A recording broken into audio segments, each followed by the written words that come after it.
All right, it's the Outlaw Radio Network. St. Paul, the voice of reason. K-Dog! The loose cannon. Loose cannon. How's your headphones? Can you hear okay? I can hear it just fine, yeah. You hear just fine?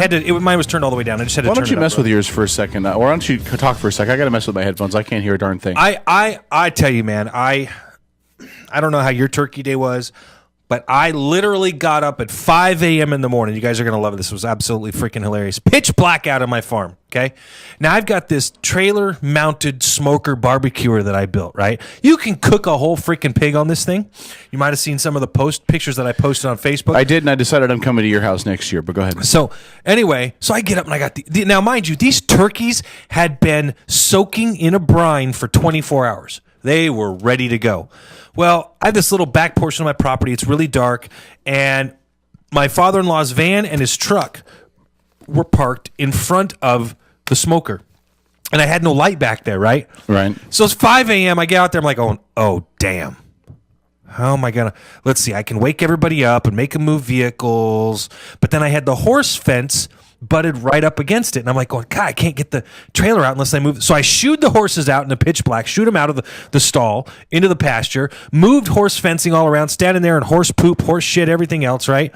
And the next thing I know, I go over to, I'm like, okay, I got enough room. I'm gonna drag this barbecuer because it's not heavy. I'm just gonna drag it right on out into the open part of my driveway where there's enough light and I can see. Sure. And I'm going to put it right next to my fire pit, so I'll start a fire in the fire pit, and then I'll transfer those logs into the smoker and barbecuer, and I'll just keep going. I'll be in great shape. I go to start moving. I'm going, it's going in circles. Why am I walking in circles? Flat rear the freaking tire. So it was just a complete comedy of errors, and of course I couldn't see anything. So I quickly downloaded the flashlight app for my smartphone, right? And I'm, out there via light from the smartphone, getting the fire going on the smoker and everything else. And then I smoked them for about 7.5 hours. I smoked those turkeys. Sounds like I'm talking about beating somebody up, doesn't it? It kind of does, yeah. But for 7.5 hours, I smoked them. And for those of you that know anything about me and have listened to the show, I had Bell's palsy for a while, and I still cannot taste most things. And so that's depressing, but I love to barbecue, I love to smoke, I love to cook and all that. But So everybody loved the smoked turkey, except guess who? Your wife. Me. Except you? All I could taste was the smoke. Really? And I was just so like, really? Ugh. Ugh. Ah, and everybody was like, no way, it's awesome. This tastes great, blah, blah, blah. I'm like, all I taste is taste like I'm eating ashes. It was just, I was so bummed, dude. Hey, do me a favor. Yeah. Keep talking about him and your headphones for a second. Just for a second. I'm going to test something. You're not going to give my headphones anything. I'm going to give them right back to you. Just keep talking. I don't want you to give my headphones any communicable disease or anything like that. I don't have a communicable disease that's passable by headphone. They're not, right. You don't? You sure? Can you hear anything? Yeah, your headphones are fine. Mine have this wicked hiss, so just keep talking. I'm going to fix it. You're going to fix it? You think you're going to fix it. So anyway, we have some really interesting stories to talk about tonight. And it's been a low... Fixed it. Told you. Did you? Okay. Yeah. It's been a low-profile news week. So we have some interesting social things kind of to talk about on the docket for tonight. Yeah. I talk at great length about the direction that I feel the country is going, the European-style mentality I think that that some people in this country have developed, and that's fine. They have a right to. And how staunchly I am against that. I'm a firm believer that those are not the values that this country was founded upon. I don't believe in socialism. I don't believe in sharing the wealth. I believe an individual is worth his weight. In other words, whatever you do, whatever you put into it, you should get out of it. Keep the government out of the bedroom. Keep the government out of the boardroom. Pay your taxes and be done with it. As little governmental interference as possible in your lives. Those are some of the basic principles that made this country great and allowed us to become basically the world's second superpower, after Rome, kind of is the way I look at it. And some things have happened recently to kind of draw attention to that issue and whether or not we could possibly be going down that road. And we're going to talk about some of those issues later on in the evening. And I'll tell you really quickly, for one, you may have read the story. There was a woman who was supposedly had a young infant with her, and supposedly she was a breastfeeding mother, although the story doesn't say whether she breastfed or not. And she was having a beer while at the restaurant, so the waitress called the cops on her. and then the restaurant owner fired her.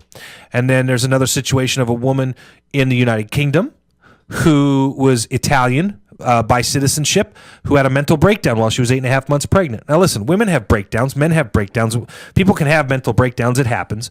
But their socialized form of medicine and healthcare there, which by the way is a system that many in this country want. They want to see here. And so what they did was the British their version of social services went and got a warrant, took the woman in, had the baby forcefully removed from utero, and given to a family in Britain. And then there's a situation. Well, maybe you know what? Maybe we'll save that one and get into it a little bit later. But those are some of the stories we're going to talk about this evening. We're going to talk about the Chinese no-fly zone again. Right. And what's going on there. Apparently Japan, the United States, and South Korea have all challenged that no-fly zone. And the Chinese have also responded. I think that it's just kind of one of those, a lot of people, I'm nervous about it, but my gut tells me it's just going to be a chest-puffing exercise in rhetoric. I don't expect much more to happen from it. Some other interesting things. Let me ask you a question about China real quick. Sure. In regards to China, isn't anything more than chest puffing than just basically a lot of talk? Isn't that ultimately the worst thing for China? I mean, take out of the idea of a war and how a war would be catastrophic for everybody, but so much of what China does is based on their international economy, right? Because everything they do is outsourced, it's sold abroad. They have no consumer base within their country because their country's so broke. So wouldn't any kind of skirmish, any kind of war, any kind of conflict with whether it be Japan, South Korea, the United States, wouldn't that in itself completely decimate China from a budgetary sense? Yeah, I think that from our perspective, I think that's a very valid thing to ask. But here's something that a lot of people don't take into consideration when they ask that question. And here's what you need to understand about China. They're communist. They're not a free country. So whatever happens to them on an economic scale, they are capable of doing whatever is necessary to adjust their country's economic status to adapt. Do you see what I'm saying? Yeah, but if their economy is bringing in, let's say they're bringing in $100 billion a year, and I don't know what the numbers are. I didn't even research this because I didn't know we were going to get into it. But let's say they're bringing in $100 billion a year. Yeah. And overseas retail sales to countries that suddenly that $100 billion is gone. And because they're a communist nation, that nation, the Chinese government themselves profit from that. So can they suddenly lose that influx of income? Yes, they would. And not be able to pay towards getting things overseas? They would, but again, they're a communist nation. The state would simply take over whatever economic sectors are affected. You see what I'm saying? Right. The state would just come in and say, hey, automobile companies, you're no longer selling cars in the United States. Yeah, we now take over. We now control you. You do what we say. But don't they control them anyway? Don't they already control them? I'm using that as an example. Right, okay. With regards to their economics, a lot of people have discussed the idea of a Chinese economic collapse, okay, because they built these ghost cities and everything else in order. And by the way, if you want a really interesting story, go research Chinese ghost cities. It's just weird. It is kind of creepy, yeah. So it's created this huge bubble, a bubble the likes of which Americans physically cannot imagine. Imagine a dozen cities the size of Tacoma being built and nobody lives there. Yeah. I mean, nobody. Schools, government offices, everybody's and not only does nobody live there, nobody's ever lived there. Right. It's not like that they've been built, people have lived there and then migrated to go live somewhere else because of jobs or whatever. Right. These are fully constructed cities with everything there that you could want, down to fast food restaurants. Everything is built, ready to go. And the pictures are eerie. Yes. I mean, it's almost like... the layouts and the designs are cryptic. Yeah. They are loaded with symbolism, and it's just if you've ever watched that show on History Channel, Life After People, that's what those pictures remind me of. Yeah, absolutely. It's bizarre. Yeah. So the bottom line here is this: if those ghost cities don't bankrupt a nation, Nothing will. And you've heard the tales of how the Chinese are influencing and they're impacting the value of the yen and the dollar. They're artificially doing things to create volatility within the market. And it is what it is. Again, don't hold your breath. China's economy isn't going to collapse. They're communist. They can do whatever they have to do to adapt. So it's just reality. So, did you see the cool news story that came out about Amazon and Jeff Bezos? No. Amazon has this really cool new up and coming business model that they are about to unleash. Can you take a guess as to what it is? I think I just saw something on the front page of CNN, so I won't ruin the They story. are going to start 30-minute delivery on items ordered off of Amazon.com if you live within a certain radius of their warehouse. And guess how they're going to deliver that stuff? Tell me. Drones. Drones. Like literally, these little drones with 4 propellers come right down where the object that you've ordered comes in this little plastic box. The boxes are all universal sizes. Right. So the material has to be of a certain size. It has to fit in the box. The drone comes down. It's all done by GPS. There isn't even a person operating the thing.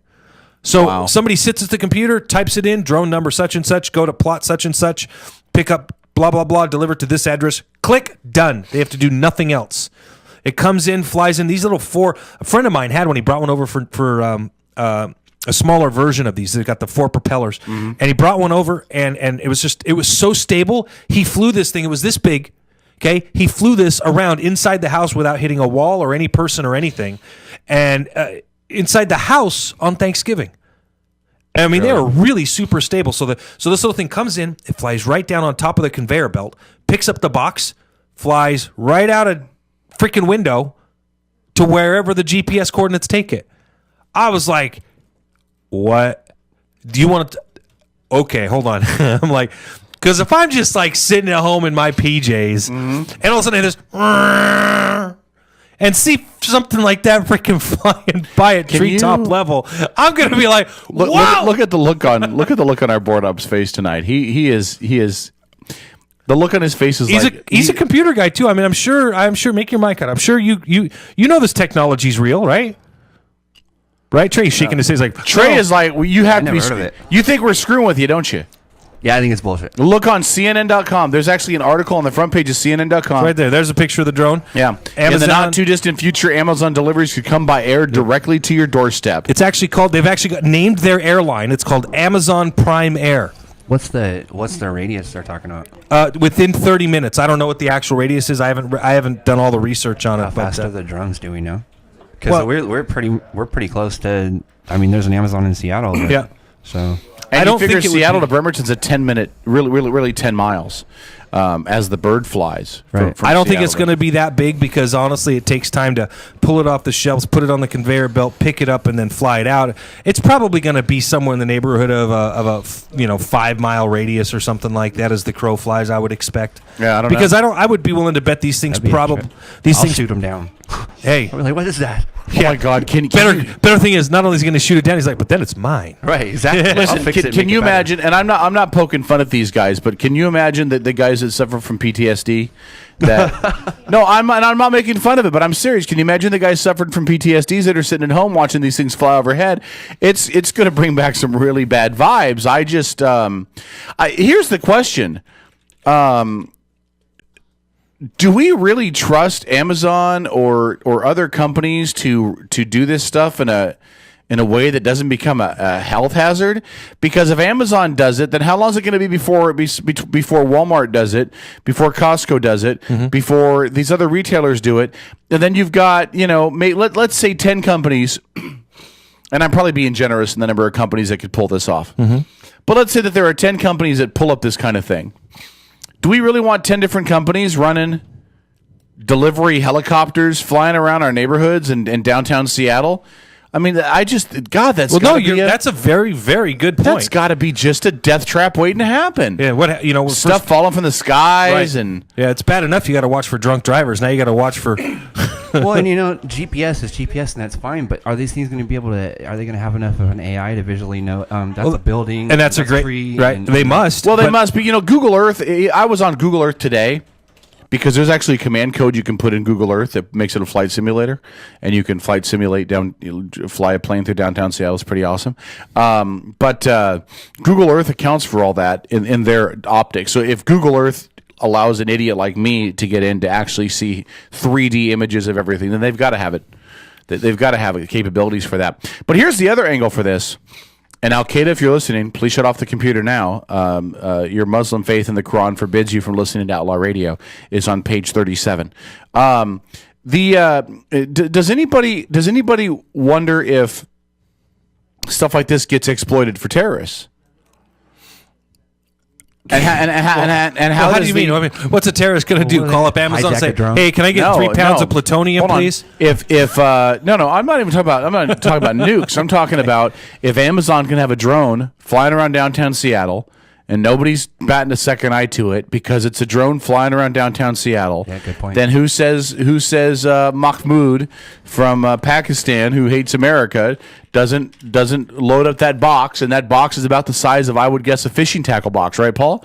Yeah, there's it's enough about room, that size. Yeah. Enough room to put a good amount of C4 in there and fly that wherever you want to, and you're not going up against any checkpoints. You're not now.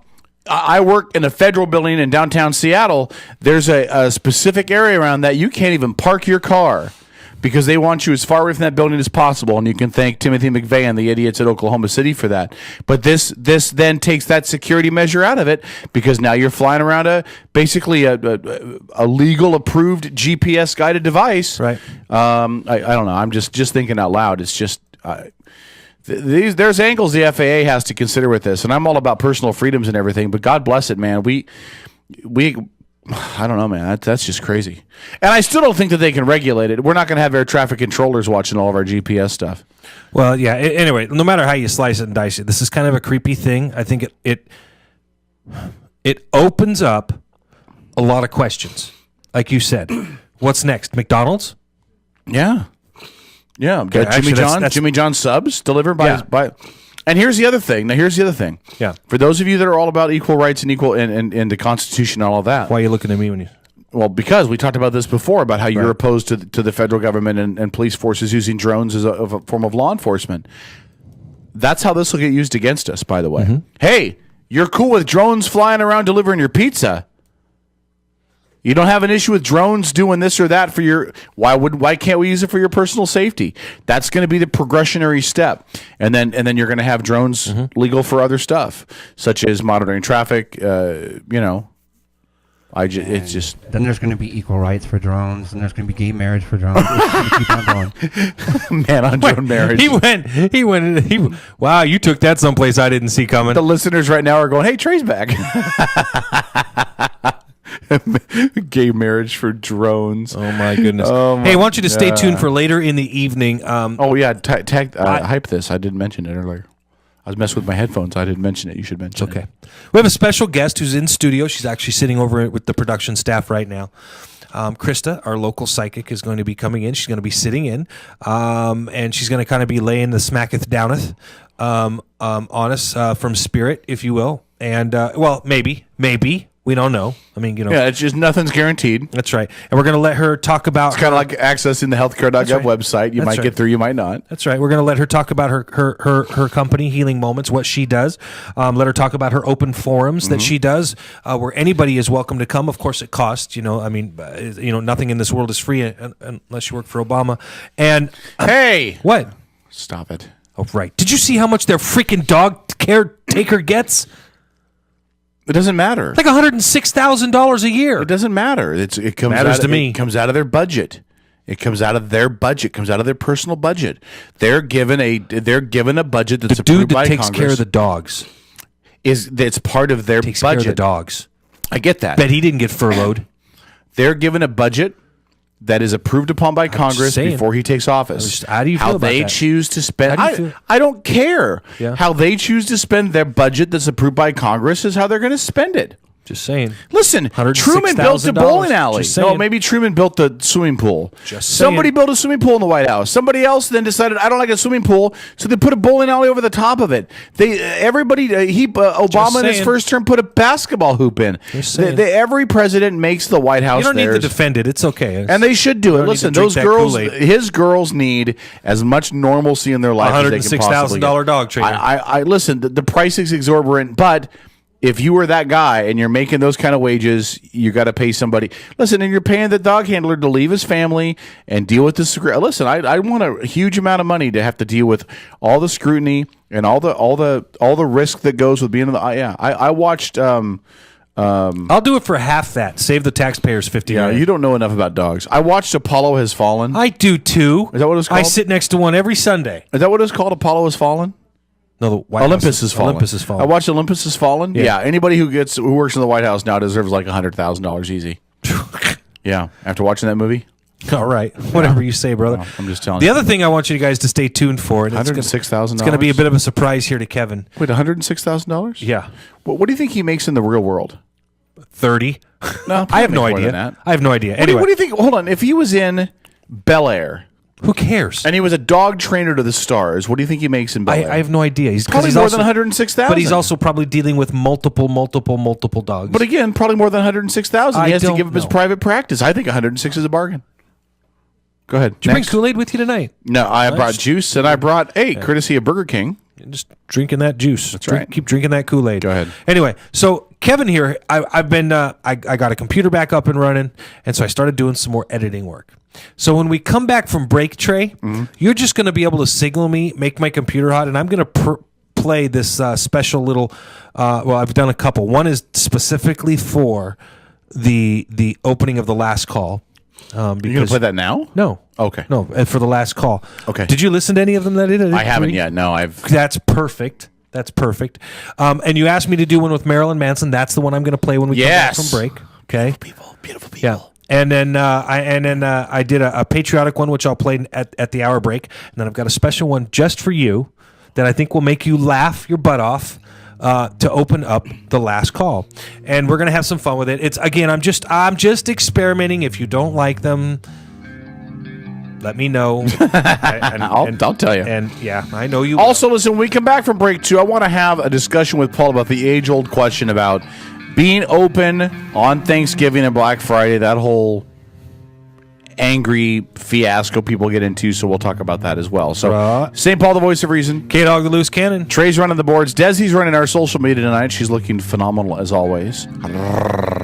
Sorry, I had to do that. She's taken. And she is? I don't really know. I was just trying to throw you off the scent. By me. Stay tuned. Outlaw Radio Network.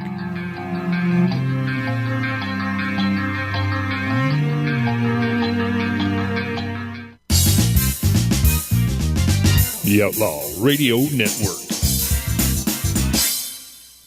Getting married, entertaining clients, or maybe you're just having a bash with your friends. No matter the occasion, make sure you plug into the tunes with E&M Entertainment. There are tons of DJs out there, but how many of them want to get to know you beforehand so they can play your soundtrack at your event at your kind of price? It's more than just a great selection. E&M plays your great selection, and that makes all the difference. So call 425-971-8078. That's 425-971-8078 for E&M Entertainment. Make a difference in your community and volunteer at Kitsap Humane Society. We have opportunities for everyone and need help in all areas of the shelter. You can clean, feed, and help socialize animals, or answer phones, greet customers, and help run special events and fundraisers. KHS volunteers also lead programs including our foster program, canine training, and animal-assisted therapy. If you are interested in volunteering at Kitsap Humane Society, visit our website at kitsap-humane.org. Did you know volunteering with the Bremerton Central Lions Club can be fun? Community services for everyone. Young people, families, men, women. As a volunteer, you'll help your community and gain valuable skills, network with others, energize your life, make an impact, and have fun. Get in step with your community and volunteer. Visit us at bremertoncentralwa.lionwap.org. I'm Elaine Terso with Elaine Terso Photography. Let me tell you why I say that I am not your average photographer. At Elaine Terso Photography, I can handle all of your photography needs, including weddings, families, and newborns. I have an in-home studio, or I am able to come to you to take photos wherever you want to be. Mention Guardian Broadcasting when you book, and I will give you a 10% discount. For more information, visit me online at ElaineTersoPhotography.com or find me on Facebook. Hey, St. Paul, the voice of reason here. Wanted to send a quick shout out to our friends at Pacific Northwest Artisans. They're a custom concrete and design fabrication company. They can do all of your concrete needs. They can do pathways, walkways, driveways, you name it. You need a new foundation, you're going to do an add-on, give them a call, 731-9812 or 649-0987. Again, that's 731-9812 or 649-0987. Pacific Northwest Artisans, all of your concrete needs. Located 3520 Kitsap Way in Bremerton, Arnold's Home Furnishing has been serving the Kitsap County community since 1951. For nearly 60 years, Arnold's has been here taking care of its customers with excellent customer service and quality merchandise you'll find nowhere else. And visit arnoldshomefurnishing.com to view all the merchandise available and see their current promotions. Arnold's Home Furnishing, to fit every lifestyle and budget. Bremerton Bar and Grill is your new neighborhood bar and grill. At Bremerton Bar and Grill, they're an American-style, family-friendly restaurant that offers spectacular outdoor dining, happy hours twice a day, 18 draft beers, award-winning menus, and fast, friendly service. Need space for a private party? Reserve the Brad Johnson private dining room and dine in a real bank vault. Bremerton Bar and Grill, 190 Pacific Avenue, right across the street from the ferry terminal in downtown Bremerton.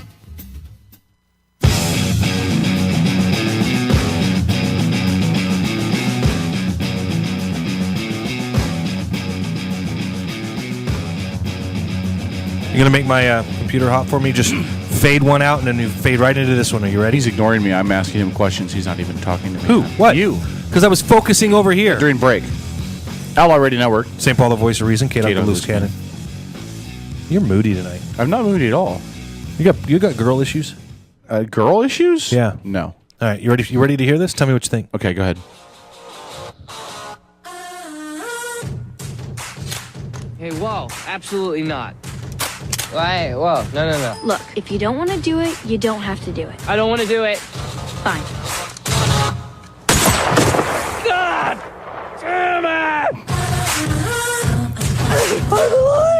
Oh, that was amazing! I know, right? So, you ready to go again? God, no. No, absolutely not. Please. Fine. Don't just say fine and then shoot me in the chest. It's not cool, like at all. Okay. Jeez. What is that from? Maybe she's never kissed a boy. Maybe I'll jam my foot up your snatch. What? To me, it's about justice and balance. People should get what they deserve. You can't play that this hour. Deserves a hot meal. An inebriated college girl deserves to make it home safe at night. And a pervert deserves a visit from Eisenhower. Fine. I don't understand you at all. I have a warped Is that sense from of humor. Kick-Ass? It's from Kick-Ass Part 2, yeah. Yeah. You can't play those in this first 3 hours. You realize that, right? Yeah, I can play whatever I want. I like how you tell me that you can do whatever you want. You asked for me to do a Marilyn Manson promo. I'm just Do telling you know how hard it is to listen? This is a dark song. I had to come up with something that matched the attitude of the song. You know how hard that is to find? I get it. Actually, in today's age, it's pretty easy. Hey, really quickly, can I give out some really good news? Yes, please Not do. related to this show at all in any Please way. do. But I want to announce this. You know, we're big wrestling fans. So we like to partake in the Sir, yes, occasional. sir. WWE is having their annual tribute to the Troop Show. Mm-hmm. Do you know where they're having it at this year? No idea. Fort Lewis, Really? Washington. At That's Joint awesome. Base, Joint Base Lewis McCord. Great place for it. 7 p.m. December 11th. Great place for it. So John Cena has a girlfriend, dude. They're promoting this whole reality show with him and his girlfriend living together. Yeah, what the heck is with that? You know what? It's Is that more made up wrestling drama BS? Hold on. Let me just say this. Somebody over there, she's like, "No, you're not John." She said John Cena. Let me just say this. I think it's cool that they're coming to Lewis McCord. That's why I brought it up. According to the press release that was issued, those that are stationed on base should see their unit leaders for more information. Good deal. Good deal to take the show to Lewis McCord. Absolutely. I think that's a screaming deal. Now, it's going to be in hangars 3 and 4 is what they're telling us. So there you go. Nice deal. Anyway, I decided I'd share that. It's nice when they do it in the backyard. They used to go to Afghanistan and Iraq for those shows. Yeah, well, that's gotten a little bit dangerous. You think? I'm just saying. You think? It's like something about half naked. Listen, we go to these countries to sort of liberate them, sort of rescue them from themselves, but Islam has certain tenets that have to still be followed. Half naked men and women in a mat wrestling probably is not a good way to promote American Women values. dressed up as Santa in Santa bikinis. Yeah, just not probably a good thing to do, you know? Yeah. I mean, when you really put it in perspective, I'm just saying. Cares? Yeah. Who cares? I'm just saying. Who cares? Hey, listen, so there was a whole bunch of protesters outside of Walmart on Thanksgiving. Did you hear about that? Oh, yeah. Yeah, and there's more protests coming. Yeah. This time there's over fast food protests in over 100 cities are being planned.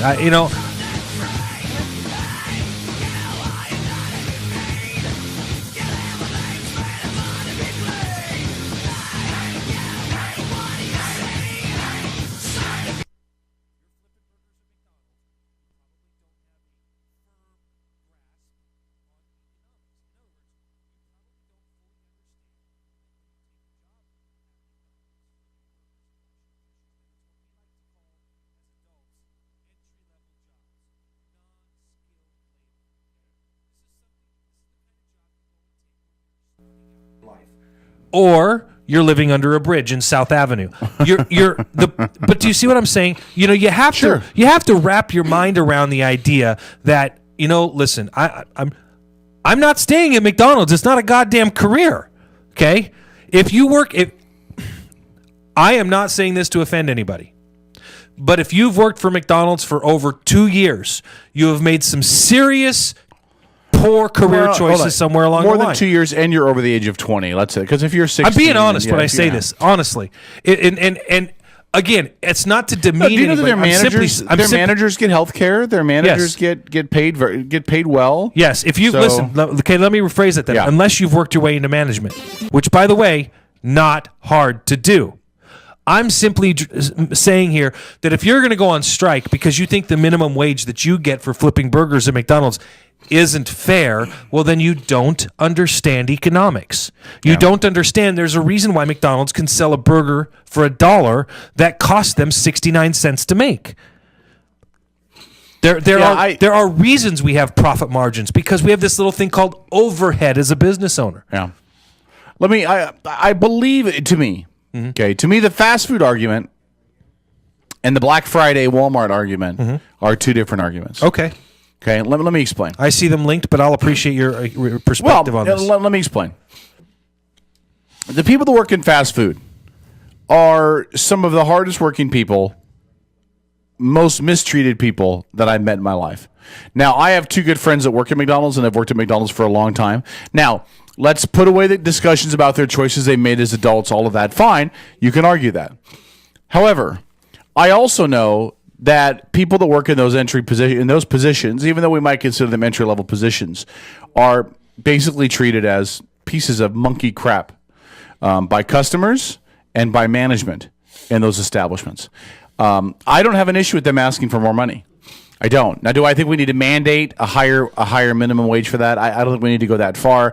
But I think that McDonald's and other like-minded businesses should step up and pay a livable wage. 9 something an hour is not a livable wage. It just doesn't cut it. So, all that aside, these arguments and these protesters with me for the whole Walmart scenario. First of all, let me make this absolutely clear. I hate Walmart. I loathe Walmart. I hate Walmart with every fiber of my being. Why? Honest to God reason, when my son had cancer when he was 5, my ex-wife, my now ex-wife, we were still married at the time, she worked at Walmart. They refused to give her time off to go to his medical appointments with him. They basically said, you take the time off, you're going to get in trouble, and eventually you're going to lose your job. So I hate Walmart. Loathe Walmart. Can't stand Walmart. And she hadn't been there a year, so she wasn't eligible for FMLA. So I think that Walmart's a scourge company. I think that they bottom feed. I think that they basically rape and pillage from the bottom 5% of the employable workforce. I think they do that on purpose. That being said, you don't have to work there. If you don't want to work on Thanksgiving, go find a different job. Everybody knows what Walmart's about. I know what Walmart's about. I think they're a bunch of douchebags. If you don't want to be associated with douchebags, don't apply at Walmart. It's not worth protesting over. It's not worth being pissed off about. And somebody made a comment on my Facebook page about a non-related subject about the media, about how all this stuff wouldn't be happening if it wasn't for the media. The media, people blame the media for everything. Well, guess what? We're watching the media. The media wouldn't put on the media what the media puts out there if people weren't watching it and the numbers didn't back it up. It's the exact same thing with Black Friday and Walmart and these retailers. Right. If we weren't going out and spending our money, Walmart wouldn't be open. There wouldn't be justification for it. So while everybody's being pissed off at Walmart, you should really be pissed off at your neighbor that's going out dropping money on Black Friday specials or going out Thursday evenings after Thanksgiving dinner to go drop money.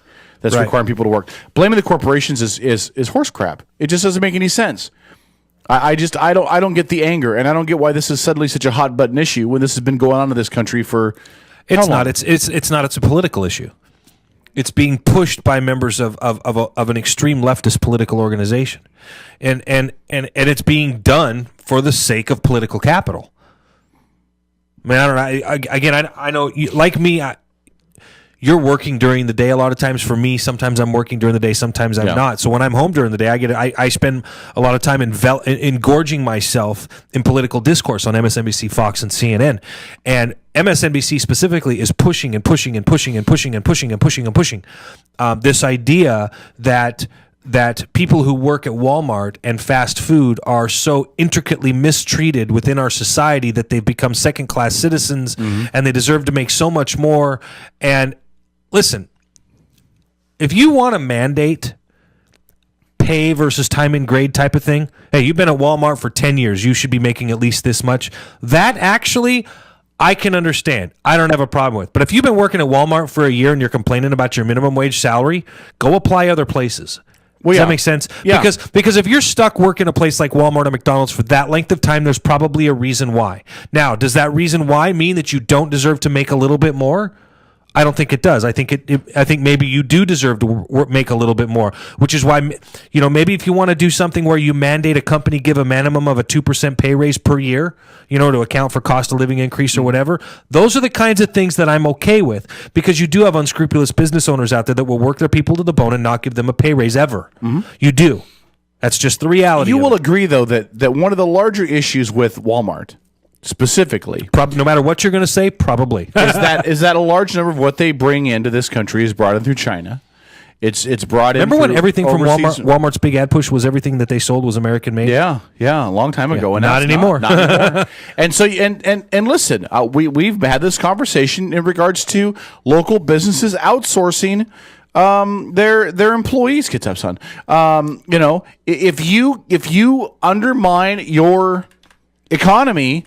I'm not an economics major, but even I am smart enough to get the fact that if you undermine your economy, eventually you won't have an economy anymore. If you buy everything from overseas and you ship all the money overseas and 90% of your payroll goes overseas, and maybe 90% is being overly generous, but you get the point. You're spending so much money overseas, you're funding the Chinese government more than you're funding our government in the amount of taxes. And I understand why it's more profitable and all of that. It doesn't make it right. And shame on the Republicans for letting it happen.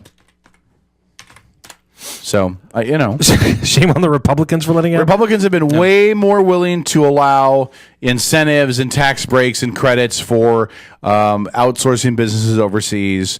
They've been way more willing to allow that to happen. I think that there needs to be 100% tariff put in place. Who was president when NAFTA got set up?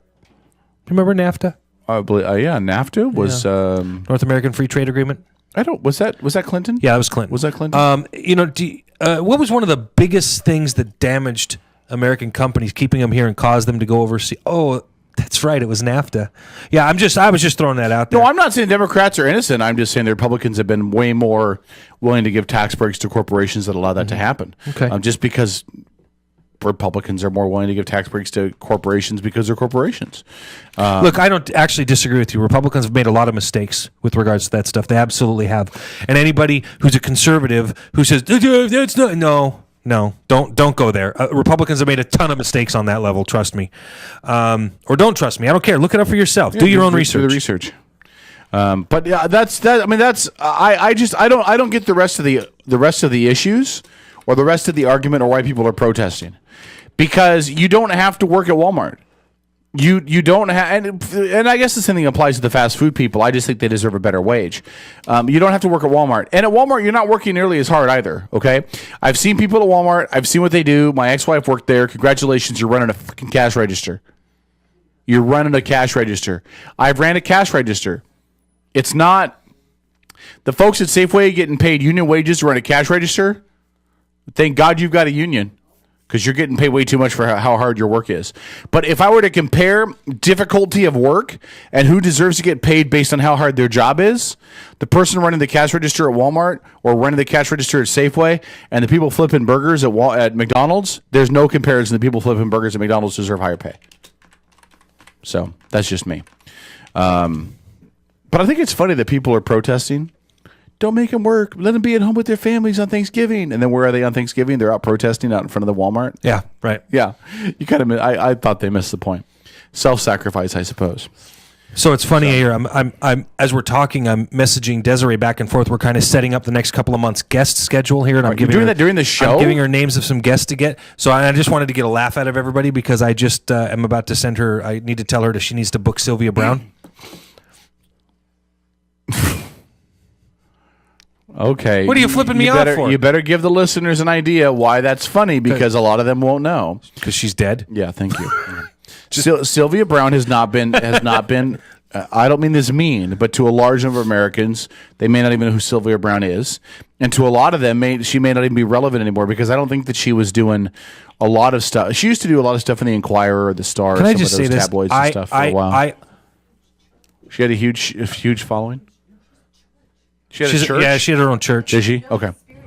But I mean in mainstream society, I don't know if she was as big now as she had been before. And we're going to have, when Krista comes on later, we're going to talk about this, because I'm curious. And Sylvia Brown had her own church, and we see how in this world how churches go. So I'm going to be curious who the bishops are going to anoint as the next Sylvia.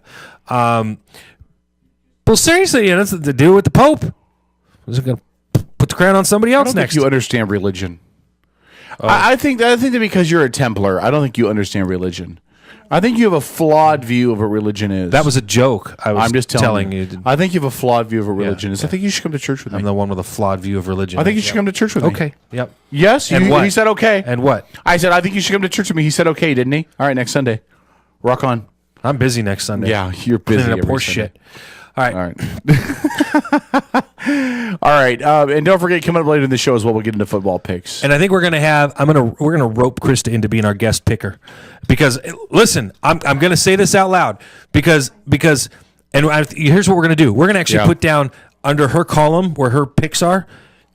We're gonna put Krista /Spirit. We're gonna see if the Spirits help her pick the football teams for next week.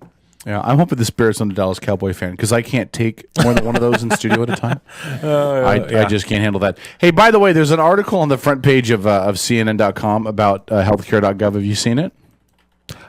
Is it up and running? Well, here's what this is. I'm just curious. Today was their big new role, right? We all heard Kathleen Sebelius, HHS secretary, go out on national television and say we're going to have it all back up and running and everything will be great by the 1st. Yeah, here's what it says. Is healthcare.gov fixed? Mostly, says Kathleen Sebelius. Mostly. There is a night and day difference. There's a night and day difference, they say. I'm concerned that 2 months later we're still having the conversation. I would have thought 30 days ago they were going to delay this. Hey, is the war on terror over? Mostly. Just saying. I'm just glad Obama didn't have a mission accomplished banner behind him when he passed this. For as stupid of things as they have done, not the least of which the crowning achievement is clearly the rollout of the Affordable Healthcare Affordable Care Act. or Affordable Care Act's website. You're right. I'm surprised they haven't done more stupider things. You know, I mean, like the, as you put it, the mission accomplished sign, which can we just be honest, really tops the charts from like presidential missteps. You remember that show they used to have on History Channel back in the 90s called History's or Greatest Military Blunders in Human History? Yes. Yes. See, like I always envisioned Saddam Hussein standing at a podium saying, "We don't have no weapons of mass destruction, but if you think we do, bring it, bitch. We'll kick your ass." I always thought that would be like its own television series right there, kind of like MASH, only not, you know, because it. I mean, you could. I mean, you remember that doofus sitting there at the airport going, "The Americans are not in Iraq." You know, I mean, you're just like, hey, dude, something just flew over your head. So there's debris behind you. Yeah. What was his name? What did they call him? Do you remember him? No, was that Chemical Ali? No, that was his cousin. That was the guy that gassed the Kurds. It was oh man, and he ended up getting captured. As a matter of fact, because he was like on one of the deck of playing. By the way, not a deck of playing cards you wanted your face on. I'll tell you what. Yeah, no. No, listen. I just I'm this whole thing with the website and all this is just really, really poor planning. And that's what you call it, poor planning? Well, yeah, you would call it pretty poor execution. Well, I listen. Poor execution comes with poor planning. Fail to plan, plan to fail. I would have expected 30 days ago they would have delayed this. And I'm surprised they haven't. Does it change your confidence level in the president now that the information has come out that the White House, in fact, knew about the problems and the rollout 2 months in advance? They knew what the problem was going to be, but it was kind of like the White House, their choice, their approach still was of the mindset, well, we're just going to pretend nothing's wrong. And they literally kept going, sending the president out there every day, even though they were getting the memos, and they knew, oh man, this is bombing. It's failing big time. I mean, you know, the system is crashing every time we try to do more than 50 people at a time on it. I mean, does it decrease how does it make you feel as a Kool-Aid drinking supporter of his? And I say that, Jess, I say that in funniness. Here's what I'll say. The problem I've got with it is I just think it's how politics are played now in D.C. I think that had he showed any weakness, the narrative would have been different. Now it would have been he doesn't even have enough faith in it to roll it out. And now it's being delayed because of his own actions. But you know what I mean? I do think that some pundits would have played it off that way, but I think the American people would have been very understanding. I don't think so, because I think it's all how it's spun. I mean, I think that the loudest voice is the one that's going to control the spinning. I would have actually. Okay, let me rephrase that. I would have been understanding, because I understand how difficult it is. By the way, did you see 3 college students in a weekend made a site similar to Obamacare that works?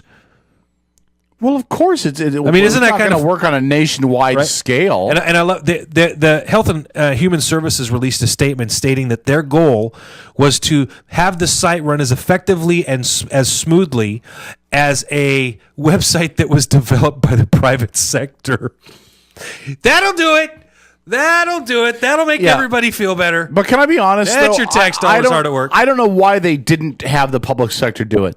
Listen, I understand this need to save taxpayer dollars, all of that, but you should have went to a private sector a company that's done this before. I don't know why you wouldn't go to a company like Facebook, or you wouldn't go to a company like Microsoft and say, here's what we need to roll out. Clearly, Zuckerberg, you walking bag of human excrement, you've been able to manage a database with how many billions of users Facebook has got?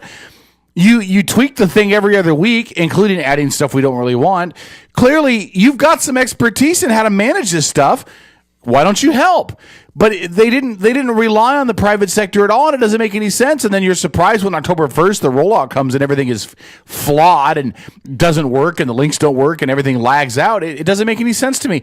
Rely on your resources. There's plenty of people in the tech field that are huge Democratic supporters. Sure, of course. That you could have gotten to do this. Paul Allen, I think, is a Dem. You could have gotten him behind it. Bill Gates, I think, is a Dem. You could have gotten him behind it. Zuckerberg is a I don't know. I don't know if he's worshiping trees. He won't get behind it anyway. He'll just steal it. Probably. Probably if you've watched the movie.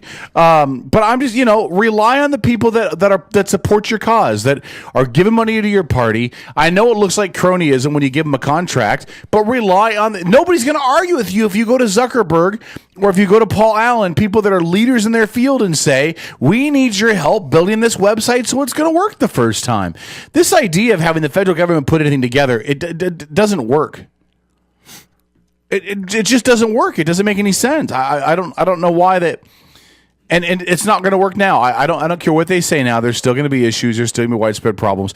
But to answer your question, I think Obama loses either way. He either rolls it out incomplete and hopes that some people can get enrolled early on before the rest of the website is up and ready to go, or he doesn't release it on the date that it's there, and then he even has more of a backlash to issue a delay in the implementation, because now the website's not even up on the date it was supposed to be up. Mm-hmm. And no matter what, people that are anti-Obama and anti his agenda are going to spin it to where he's incompetent, he doesn't know what he's doing, this wasn't thought out very well. I mean, either way, he looks like a total complete doofus. At least this way. Do we know how many people about signed up for Obamacare through the site? I don't have any idea yet at this point. Yeah, no. But I mean, at least we know that. Let's say 100,000 signed up, then 100,000 signed up that wouldn't have been able to sign up if they waited the extra 2 months to put it up. So I know you think I'm the Kool-Aid drinking guy, and there's been plenty of things I haven't been Kool-Aid drinking about. For example, his handling of Benghazi. I don't think that this is one of those things that you can. That there's not a clean-cut way for him to be ahead in this, right, Paul? I'm sorry. No, I'm just saying, I don't think there's any way he can be ahead in this. Mm-hmm. No matter which way he went with this, if he delayed it or opened it up, defaulting the page issues that it's been having, I think he would have sucked either way. Right. So, I don't know. Let me ask you a question, though. What did Romney roll out in Massachusetts? Was it the same type of thing? Was it a website? Do you know? When Romney did the statewide rollout in Massachusetts? I don't know jack squat about what he did in Massachusetts, to be honest with you. I don't know how he rolled it out. I don't know how they implemented it at all. But clearly, whatever they did in Massachusetts worked. Well, that's my thought. I mean, isn't Massachusetts predominantly a Democrat-supporting state? I mean, you would have think that Massachusetts would have been willing to step on board and help them out with some knowledge. Maybe they did, but I just can't help but think that the more support that they gave, the better off they would have been. But that's just me. All right, we're coming up at the top of the hour news. So when we come back, we're going to go over a couple other national stories. Coming up at the bottom of the hour, we're going to have Krista join us in studio, our resident psychic. She's got a big event coming up on December 8th. So we'll talk to her about that up in Paulsbo.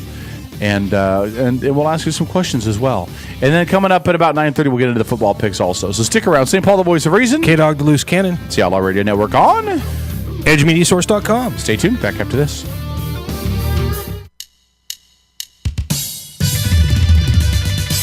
Get outlawed.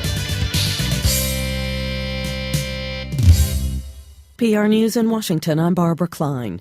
Investigators in New York City are trying to determine what caused a train to derail this morning in the Bronx. 4 people were killed, dozens injured. All 7 cars, plus the locomotive, came off the tracks. Several of them turned over, a challenge for first responders, according to New York Fire Chief Ed Kilduff. We had to use airbags under the train to remove some of the critically injured. We had to cut some of the people from within the train that were slightly entangled in the train itself to get them out. Now the National Transportation Safety Board's Earl Weiner says crews have the go-ahead to move some of the rail cars. We've already okayed the uprighting of the locomotive to stop the fuel spill.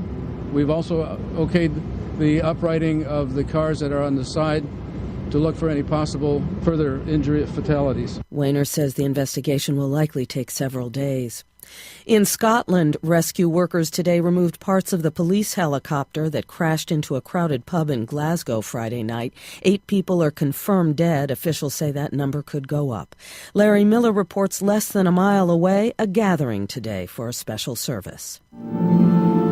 Among those gathered at Glasgow Cathedral were Scottish politicians, police who lost fellow officers, ambulance medics who treated the wounded, and Glaswegians who come to pray for friends and neighbors who were killed and injured. Reverend Lawrence Whiteley says many questions remain, but there's no question about the resilience of Glasgow. We stand defiant, and that our great and vibrant and irrepressible city shall stand together with our suffering ones, and hand in hand go forward into the light. Investigators still don't know why the helicopter fell from the sky. For NPR News, I'm Larry Miller in London. In Ukraine's capital today, hundreds of thousands of pro-European Union demonstrators clashed with riot police as they called on Ukrainian President Viktor Yanukovych to resign.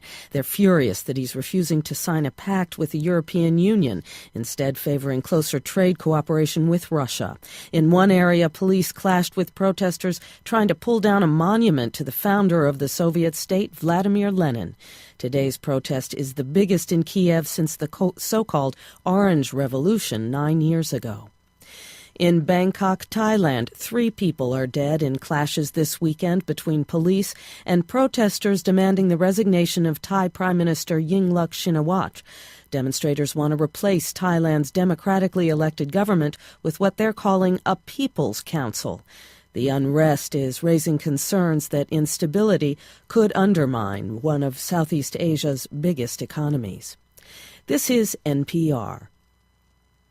The U.S. military has withdrawn the nearly 13,500 personnel deployed in the Philippines to help in the immediate aftermath of last month's Typhoon Haiyan.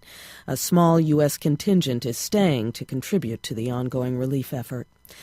TV critics say we're in a golden age of cable television, but financially, this has been the worst year yet in cable history.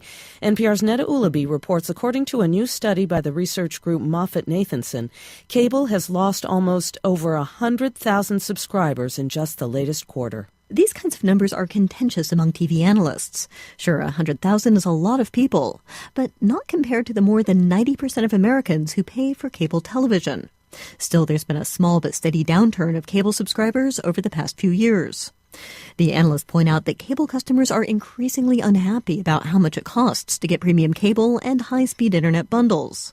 Lower-income customers are getting squeezed out of the media ecosystem, even as cable company revenues are rising. And they say trends show that more and more people do not want traditional TV. They only want broadband internet. Neda Ulaby, NPR News. Actor Paul Walker, star of the Fast and the Furious action movies, has died. The film series centers on illegal street racing and heists. And in a sad irony, the 40-year-old actor was killed in a fiery car crash outside Los Angeles yesterday. He and a friend had left a charity event for victims of Typhoon Haiyan when their car hit a tree and a light pole and caught fire. Walker had been working on the 7th installment of The Fast and the Furious. I'm Barbara Klein, NPR News in Washington. Support. Getting married, entertaining clients, or maybe you're just having a bash with your friends. No matter the occasion, make sure you plug into the tunes with E&M Entertainment. There are tons of DJs out there, but how many of them want to get to know you beforehand so they can play your soundtrack at your event at your kind of price? It's more than just a great selection. E&M plays your great selection, and that makes all the difference. So call 425-971-8078. That's 425-971-8078 for E&M Entertainment. Located 3520 Kitsap Way in Bremerton, Arnold's Home Furnishing has been serving the Kitsap County community since 1951. For nearly 60 years, Arnold's has been here taking care of its customers with excellent customer service and quality merchandise you'll find nowhere else. And visit arnoldshomefurnishing.com to view all the merchandise available and see their current promotions. Arnold's Home Furnishing, to fit every lifestyle and budget. I'm Elaine Terso with Elaine Terso Photography. Let me tell you why I say that I am not your average photographer. At Elaine Terso Photography, I can handle all of your photography needs, including weddings, families, and newborns. I have an in-home studio, or I am able to come to you to take photos wherever you want to be. Mention Guardian Broadcasting when you book, and I will give you a 10% discount. For more information, visit me online at ElaineTersophotography.com or find me on Facebook. Make a difference in your community and volunteer at Kitsap Humane Society. We have opportunities for everyone and need help in all areas of the shelter. You can clean, feed, and help socialize animals, or answer phones, greet customers, and help run special events and fundraisers. KHS volunteers also lead programs including our foster program, canine training, and animal-assisted therapy. If you are interested in volunteering at Kitsap Humane Society, visit our website at kitsap-humane.org. Hey, St. Paul, the voice of reason here. Wanted to send a quick shout out to our friends at Pacific Northwest Artisans. They're a custom concrete and design fabrication company. They can do all of your concrete needs. They can do pathways, walkways, driveways, you name it. You need a new foundation, you're going to do an add-on, give them a call, 731-9812 or 649-0987. Again, that's 731-9812 or 649-0987. Pacific Northwest Artisans, all of your concrete needs. Bremerton Bar and Grill is your new neighborhood bar and grill. At Bremerton Bar and Grill, they're an American-style, family-friendly restaurant that offers spectacular outdoor dining, happy hours twice a day, 18 draft beers, award-winning menus, and fast, friendly service. Need space for a private party? Reserve the Brad Johnson private dining room and dine in a real bank vault. Bremerton Bar and Grill, 190 Pacific Avenue, right across the street from the ferry terminal in downtown Bremerton. Did you know volunteering with the Bremerton Central Lions Club can be fun? Community services for everyone. Young people, families, men, women. As a volunteer, you'll help your community and gain valuable skills, network with others, energize your life, make an impact, and have fun. Get in step with your community and volunteer. Visit us at bremertoncentralwa.lion.wap.org. Good evening. My name's Wayne. Some of you may have seen me before. I've been kicking around Hollywood a long time. You're listening to the Outlaw Radio Network. Outlaw Radio Network. You what? I think he made our mics hot early. Are you throwing me under the bus? No, I said I like how you laid this out. It's honest. What? It's adult. This bump. It's realistic. Oh, you like this? Yeah. Oh. With the music and everything. Yeah. Oh, gotcha. I was giving you a compliment. It worked I was well. actually not laying you. No, this one worked well. Listen. I'm having to relearn, this stuff again. So, forgive me, pardon me a little bit. Why do you always take things like I'm attacking you? No, I didn't. I didn't. I'm happy that you like. No, I'm happy that you like that one. These ones that we playing tonight are halfway done. Is that a good way to put it? This was an old one he played just now. Yeah. I love this one personally. I love the music. It's got this Western yet almost surfing kind of feel, like a Beach Boys feel to it. You know what I mean? Yeah. So I kind of thought it was cool. It was loose goose and full of juice and fun. That's the scientific word? That's the scientific word. That's the scientific word. Yeah. Anyway, so that's interesting. I start grilling our psychic with tough questions, and she just literally ran out of the room. Ran. The show came back. No, she told me Spirit told her to get the fuck out, and she left. Really? She just gone. I just turned around. It's like she disappeared and turned sideways. I don't know what the hell. At least she listens to the Spirit, though. At least she knows. Are you going to sneak back in? We're on air. You can't just stand there with the door open. Either come in or come out. Ladies and gentlemen, a woman that can be taught. Wow. I'm kidding. It's a joke. You're really not kidding, but it's okay. See what happens? Welcome to my world. Yeah. Still haven't figured it out with your woman, huh? I spent, for those who follow, my Facebook page and all that stuff, I spent a good 2.5 hours last night at the hospital with my wife. She had a strange medical occurrence happen, and it turns out it was She says that's Paul Madden syndrome. I don't get it. Yeah, well, of course you think about it, buddy. Think about it. Kevin, you want to do me a favor and plug Krista's headphones in? She's listening in here, so I don't know how to plug it. I'm not sure which headphones does she have. I need to figure. Got Tros. I need to trace the cable. Pull the cable. So what's really funny, by the way, is we posted in our private chat room that Krista the Psychic was coming in, and so Jeremy Trojo promptly typed in. Now that you've killed my headphones, promptly typed in no psychics, and I said, "Oh, okay, no problem. She's a medium." So you know what their response was? What was your response, Kevin? Mine was medium rare. Yeah. And then he replied back with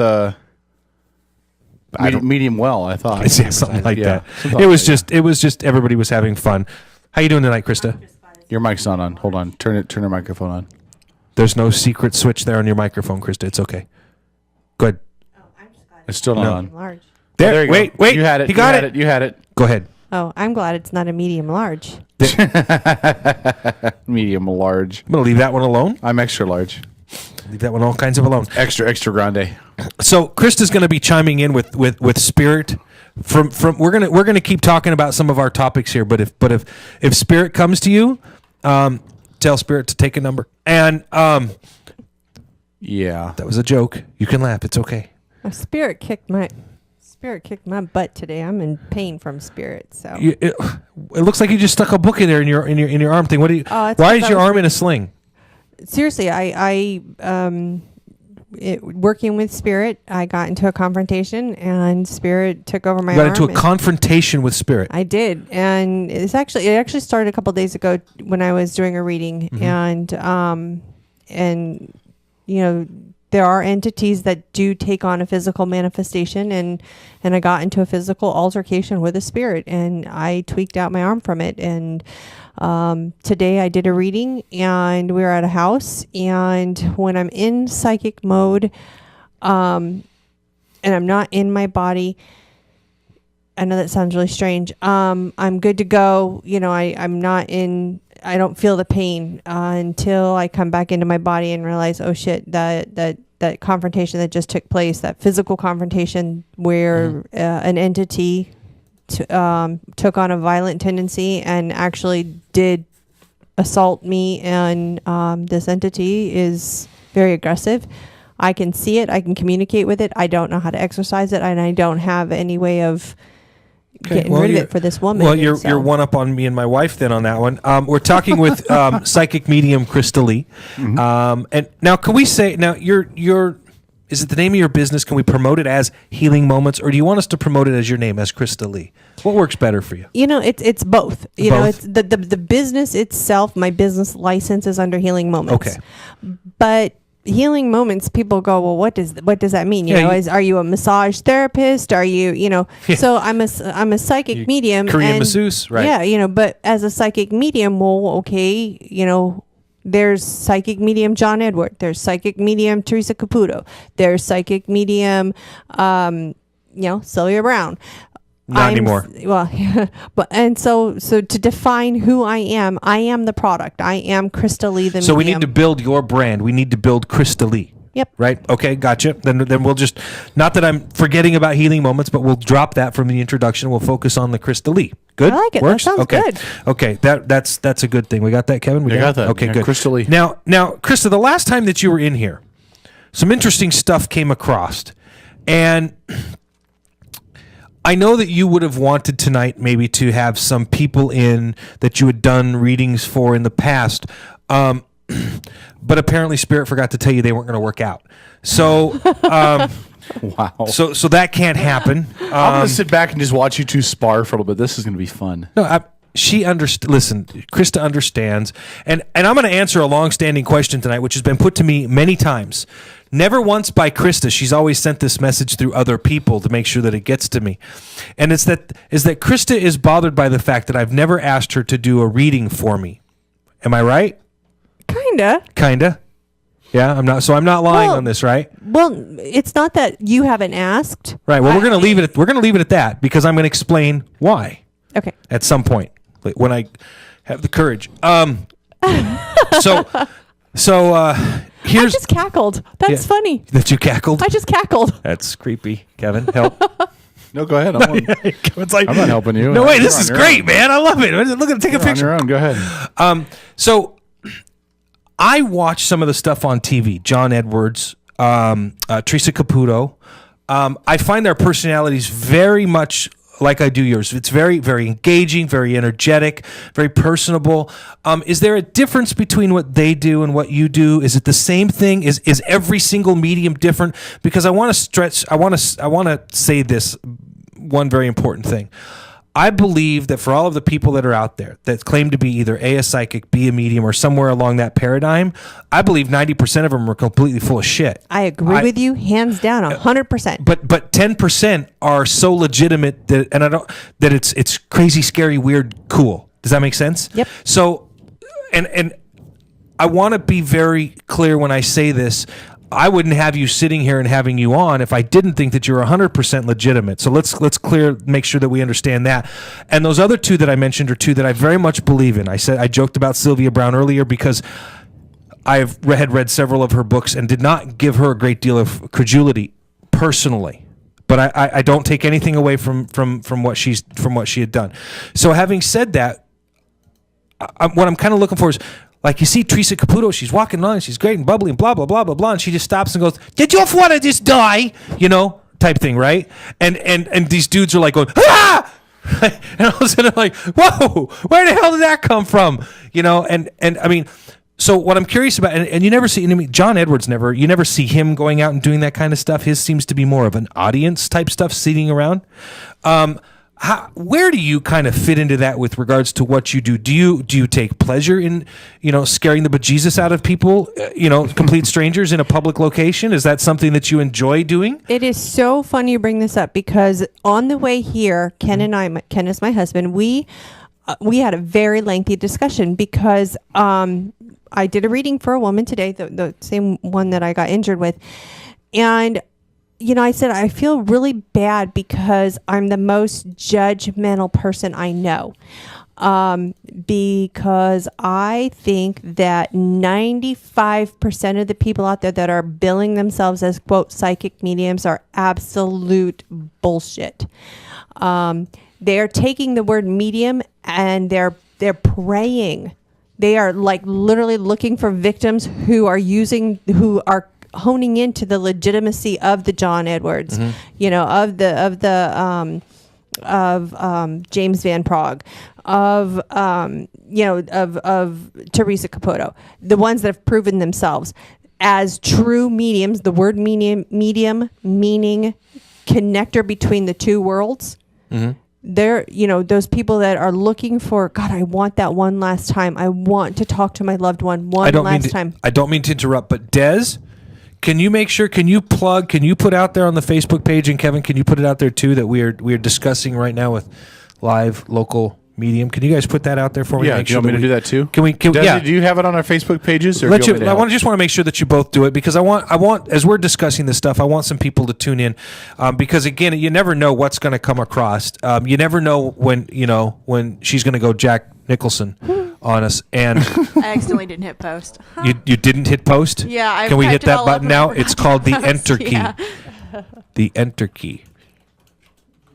Somebody tell me what the any key is. Where's the any key? You better talk if I got to be posted. I can't talk and post at the same time. You can post. You need to do something. I don't keep you busy. I don't multitask very well. So there's these people that they pray on the word medium, and they're going, you've got somebody that's legitimately, I need to hear from my son.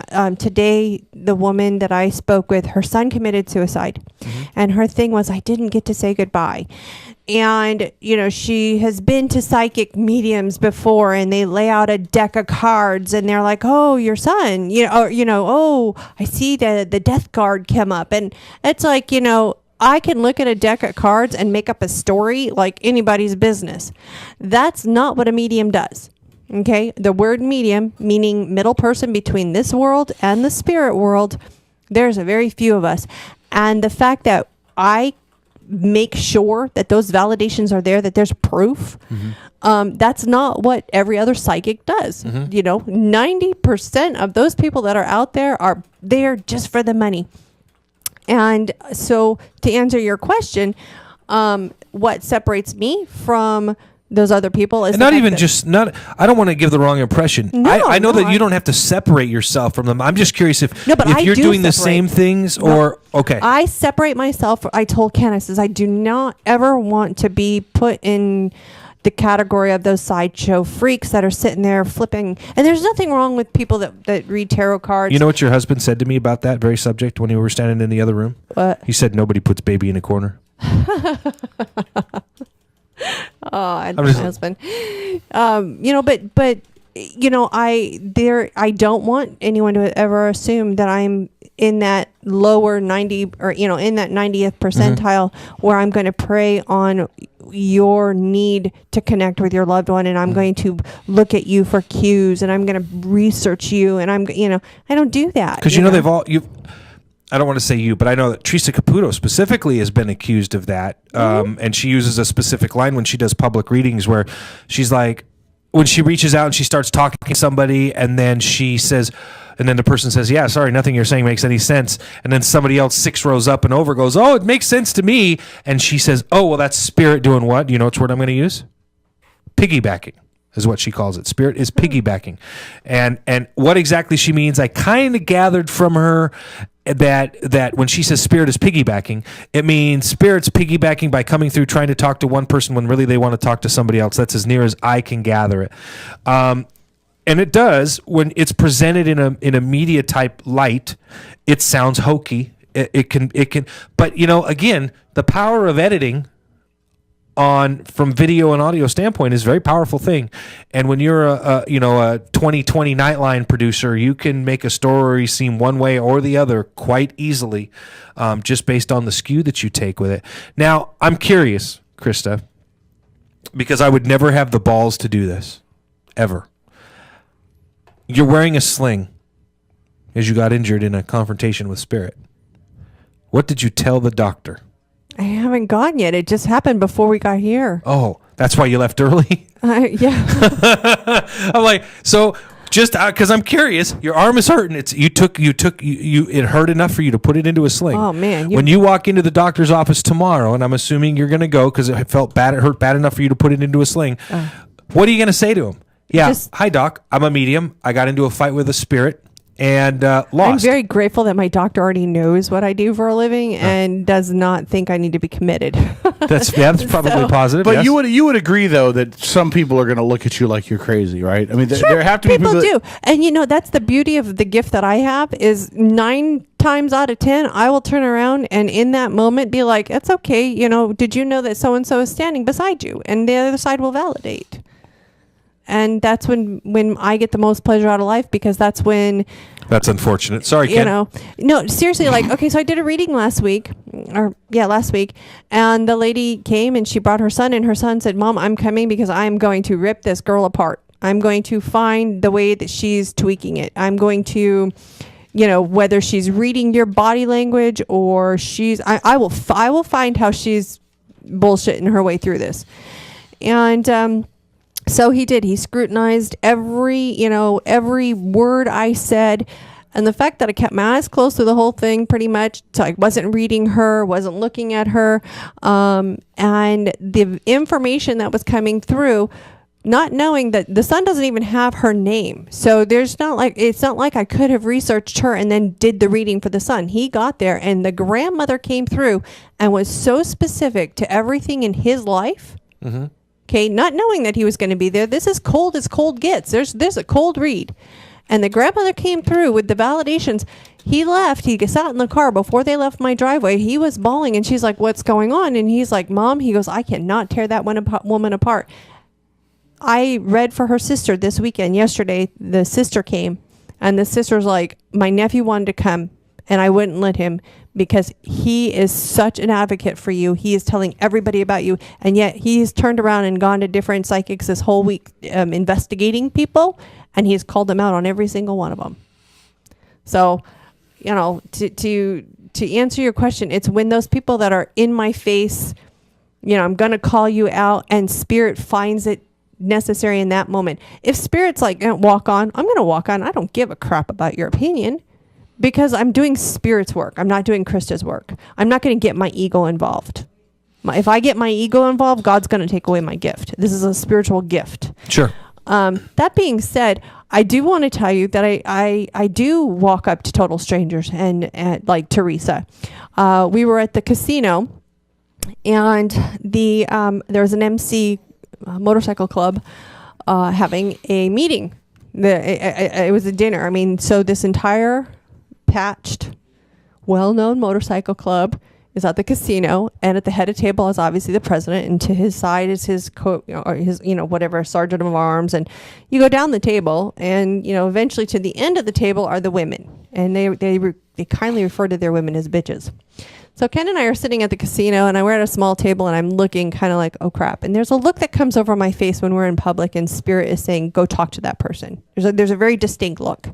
And Ken's like, what? And I'm like, shaking my head, kind of, pointing, like, I got to go talk to that guy. And Ken's like, he's the epitome of when somebody's called tiny when they're really ginormous. Okay. He's the president of a well-known motorcycle club. Okay. I'm sure he didn't become the president because he was Betty Crocker's biggest fan and baked really good cookies. He earned his patches, as many as there were. And Ken's like, no. Ken is 6'1", 6'2". He weighs about 330. My husband's a big boy. And my husband was like, no. We're not going to walk over there. And he goes, what's this guy's, what Spirit saying? I says, well, if the Spirit is his dad. I says, and that guy over there, the president, he had a colonoscopy today. And they took polyps out. And his dad wants him to know that the polyps are not cancerous. And Ken says, you are not going to go walk up to the president of a motorcycle club, a well-known troublemaking club, and talk to him about his ass. You're not going to do that. And I said, Ken, I don't have a choice. And Ken says, Crystal, listen to me very closely. I said, what? He goes, if they get up to kill you, I am walking away. You're on your own. Yeah, on your own on this one. Okay. Well, for those of you that can't see me, I weigh 135 pounds. I'm 6 foot tall. I weigh 135 pounds. Yeah, they usually get the football out of the sewer. I know. Yeah. So the guy only has to breathe on me right, and I'm going to fall down, and my husband, who's 6'1", 330 pounds, is ready to run away. Okay. Keep talking. I'm just signaling to them, let them know what time it is. Okay. So sure enough, I have no choice. Spirit is really strong, telling me you've got to go bring comfort to my son. And so I stand up and I walk over to the president of this motorcycle club, and I said, excuse me, sir, I know this is going to sound really weird, but I'm a medium. And that means that I see spirit, and I just need to, let you know that the colonoscopy that you had done today, the polyps that you had removed, are not cancerous. And your dad wants me to tell you that even though he passed from colon cancer, he was with you during the procedure, and you're okay. And this man stands up, and I'm like, oh crap. And of course, my husband, brave as he is, decides that he's going to look the other way, figuring if he doesn't see me get pummeled, then it didn't happen. Okay, God bless him. But the man stands up, hugs me, and tells me thank you, because nobody knew that he had that done, and it had been weighing on his mind, and he was absolutely worried. Then he yells down to the end of the table for all of the bitches to come and welcome me. And our meal got paid for, and I was welcomed into the MC for the few moments while everybody, It was awesome. It was just, nobody challenged him, but he got what he needed, which was peace and comfort from the other side, regardless of the fact that in life he was a big, tough. Did he tell you his name? Did he tell you his name? Did he tell me his name? Yeah. Yeah. I'm not saying it because I'm not even gonna. This is a really well known. I know, because I was just gonna go check and see if the dude died of colon cancer, and No. It's a joke. Okay. Christ. He did die. But not from colon cancer. He died on the cross. Actually, yeah. So, sorry. That's a bad joke. I got lost somewhere. She's killing me. Yeah, well, you got lost. All right, we'll take a break. Pay attention to football stuff over there. No, I'm paying attention to everything. I can multitask, unlike you, my friend. I'm Polish. You're conservative. All right, Outlaw Radio Network. We're with Krista, our resident psychic. Back after this. Phone calls welcome, 253-617-1440. We're back after this on EdgeMediaSource.com.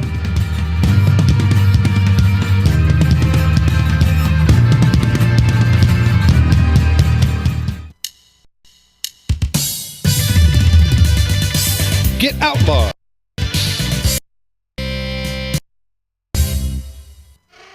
occasion, make sure you plug into the tunes with E&M Entertainment. There are tons of DJs out there, but how many of them want to get to know you beforehand so they can play your soundtrack at your event at your kind of price? It's more than just a great selection. E&M plays your great selection, and that makes all the difference. So call 425-971-8078. That's 425-971-8078 for E&M Entertainment. I'm Elaine Terso with Elaine Terso Photography. Let me tell you why I say that I am not your average photographer.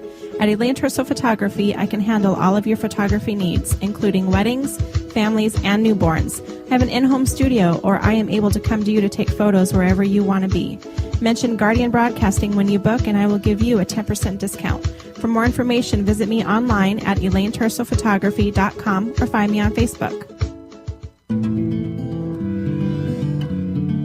Located 3520 Kitsap Way in Bremerton, Arnold's Home Furnishing has been serving the Kitsap County community since 1951. For nearly 60 years, Arnold's has been here taking care of its customers with excellent customer service and quality merchandise you'll find nowhere else.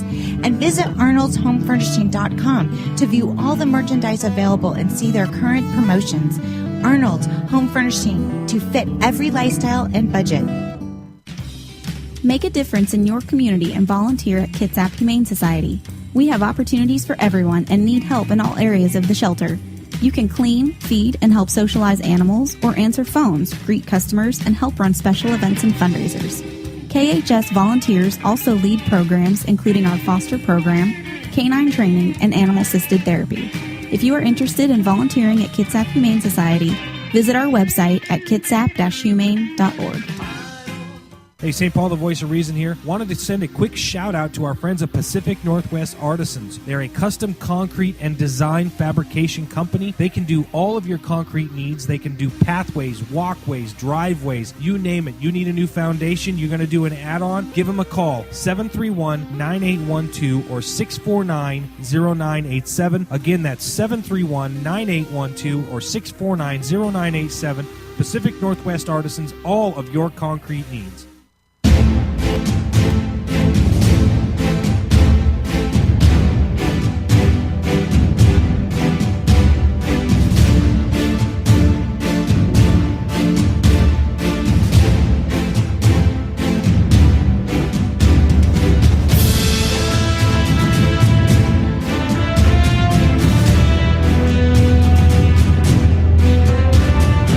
All right, it's the Outlaw Radio Network. It's 8:35. What the heck just happened? What do you mean? Is that must be my headphones. It must be your headphones, yeah. Yeah, I think there's a short back there. It's like I heard you start to speak, all of a sudden it just went. Gone. Really? Yeah, it's okay. All right. It's all good. Go ahead. So, where were we? We were talking about, the differences between you and other mediums and stuff like that. Hideous. So.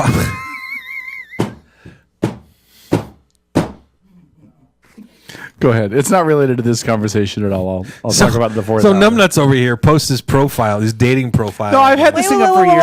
I never go there. He says you're talking to a medium. He says it's nothing to do with this conversation, and you said so numbnuts. Sounds like you're referring to me as numbnuts. No, only you'd be numb arm. Oh, yeah. Your arm is numb, and that's about it. So, can I ask what would spark Spirit to get so angry that Spirit would take over your arm and beat yourself half to death with it? This particular entity that I dealt with is definitely not a happy spirit. I really want an investigation crew to go in there to see what we can capture. Paul, let's do it. In regards to actual physical evidence of this presence. Listen.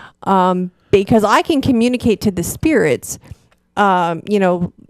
healing energy, loved ones crossed over, but this entity was not willing to communicate in a very pleasant way, and I'm not going to say it's demonic because I don't have proof of that.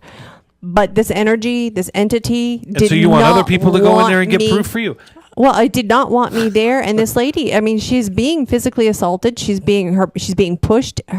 She has had dresser drawers fly out, literally break the tracking in her dresser, which I saw for myself. The dogs are being tormented. The drawer, So I would love to have the physical proof. And then once we have the physical proof, try and figure out how to get rid of it. And that's beyond the scope of what I do. Let's do it, Paul. You still have all your gear still, don't you? Is this the return of P3? What? First of all, yeah, the Peninsula Paranormal Project we were going to call it. First of all, I love that P3. The last time you went on a ghost hunt with us, only time, yeah. I think you probably changed your underwear twice. I did not. I just saw things in the picture. There, I would love to see something more tangible. I would. Let's do it. The nice thing about having Kevin along now is Kevin knows he's protected by the power of God. Booyah! Really, Kevin knows that, huh? Yes, he does. Booyah! He knows that beyond a shadow of a doubt. Okay. All right. I'll leave it alone. So you don't want to do it? I've never known you to back down from one of these I didn't things. say I wouldn't do it. Let's do I it never then. said that. I never said that. Listen, if Krista puts it together, I'm game. I'm down. We'll take the video camera. We'll get stuff on videotape or record it. We'll take Trey, so we have a sacrificial lamb, and we'll take Dez, so that Now, Trey's Trey- not the slowest person in the No, room. it's not Trey. It's Trojo. That's a Trojo's joke. brother is the minister. Mhm. Yeah. Yeah, what a cutie patootie. Okay then. I mean, I haven't seen pictures, but his energy was fun to flirt with. But that's Well, maybe he'll call back in tonight. I don't know. Flirt some more with his energy. Yeah, I don't know. Is that a pickup line that works? That sounds so bad. Is that a pickup line that works? Your energy is very flirtatious. Are there things you don't tell? No, I do not filter. I do not filter anything. So ever. Regardless of what it is. It does not matter. No? I will Okay. not filter because then that puts me, that's my ego, and that's me dictating what somebody, if spirit thinks, whether it's a loved one that's crossed over or angelic being or God himself, if he sees fit that the information come through and I'm hearing it or feeling it or seeing it, and I decide that it shouldn't be passed on, that puts me above the power of God, and that is not a position that I am entitled to. That's above my pay grade. Okay. So if no matter what you get, you're going to pass it along. You're not going to disseminate the information. You're just Nope. going to. No, and some Throw of it it, out there oh and- yeah, no, and you'd be surprised. Some of it's pretty hardcore. If spirit wants to acknowledge and talk about the fact that, you had an abortion and that's not something you ever dealt with, and you need to know that, this little energy is, whatever. And that energy comes through and you need to, spirit needs to address it. I will bring it up. Even if you want to deny it, that's fine. Spirit knows what you need to hear. Spirit knows what you guys have your headphones on, cattywampus, and is really bothering me. Because the headphones are on? Yep. No, you have your left on your right and your right on your left. Oh, for Christ's sake. Really? Is mine bothers you? backwards too?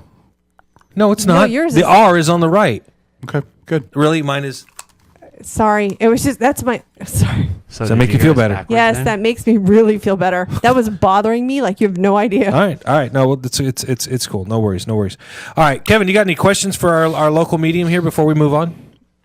Well, no, I just asked the one I was curious about was if she disseminates anything, if she filters anything out at all. No, I do not filter anything. Whatever is going to come through is going to come through. I don't get to choose who comes through. I don't get to pick it up. It's not like an AT&T connection where I get to call and say, Right. Einstein, I'd like to talk to you. It doesn't work that way. If you are meant to hear from Uncle Joe, you'll hear from Uncle Joel. If you're not, then you're not going to. Now, we are going to work hard with you to try to get you to come on air and do your own show here. I want that. Yeah, and I knew that. I was just kidding. Sorry, go ahead. Well, it doesn't make you psychic. It just makes you in the know. I do have an upcoming event that I want to kind of plug real quick because That's it's right. really important. This your open forum you're going to talk about? Because here, listen to this. On December 8th at 1 p.m. in the afternoon, 1 p.m.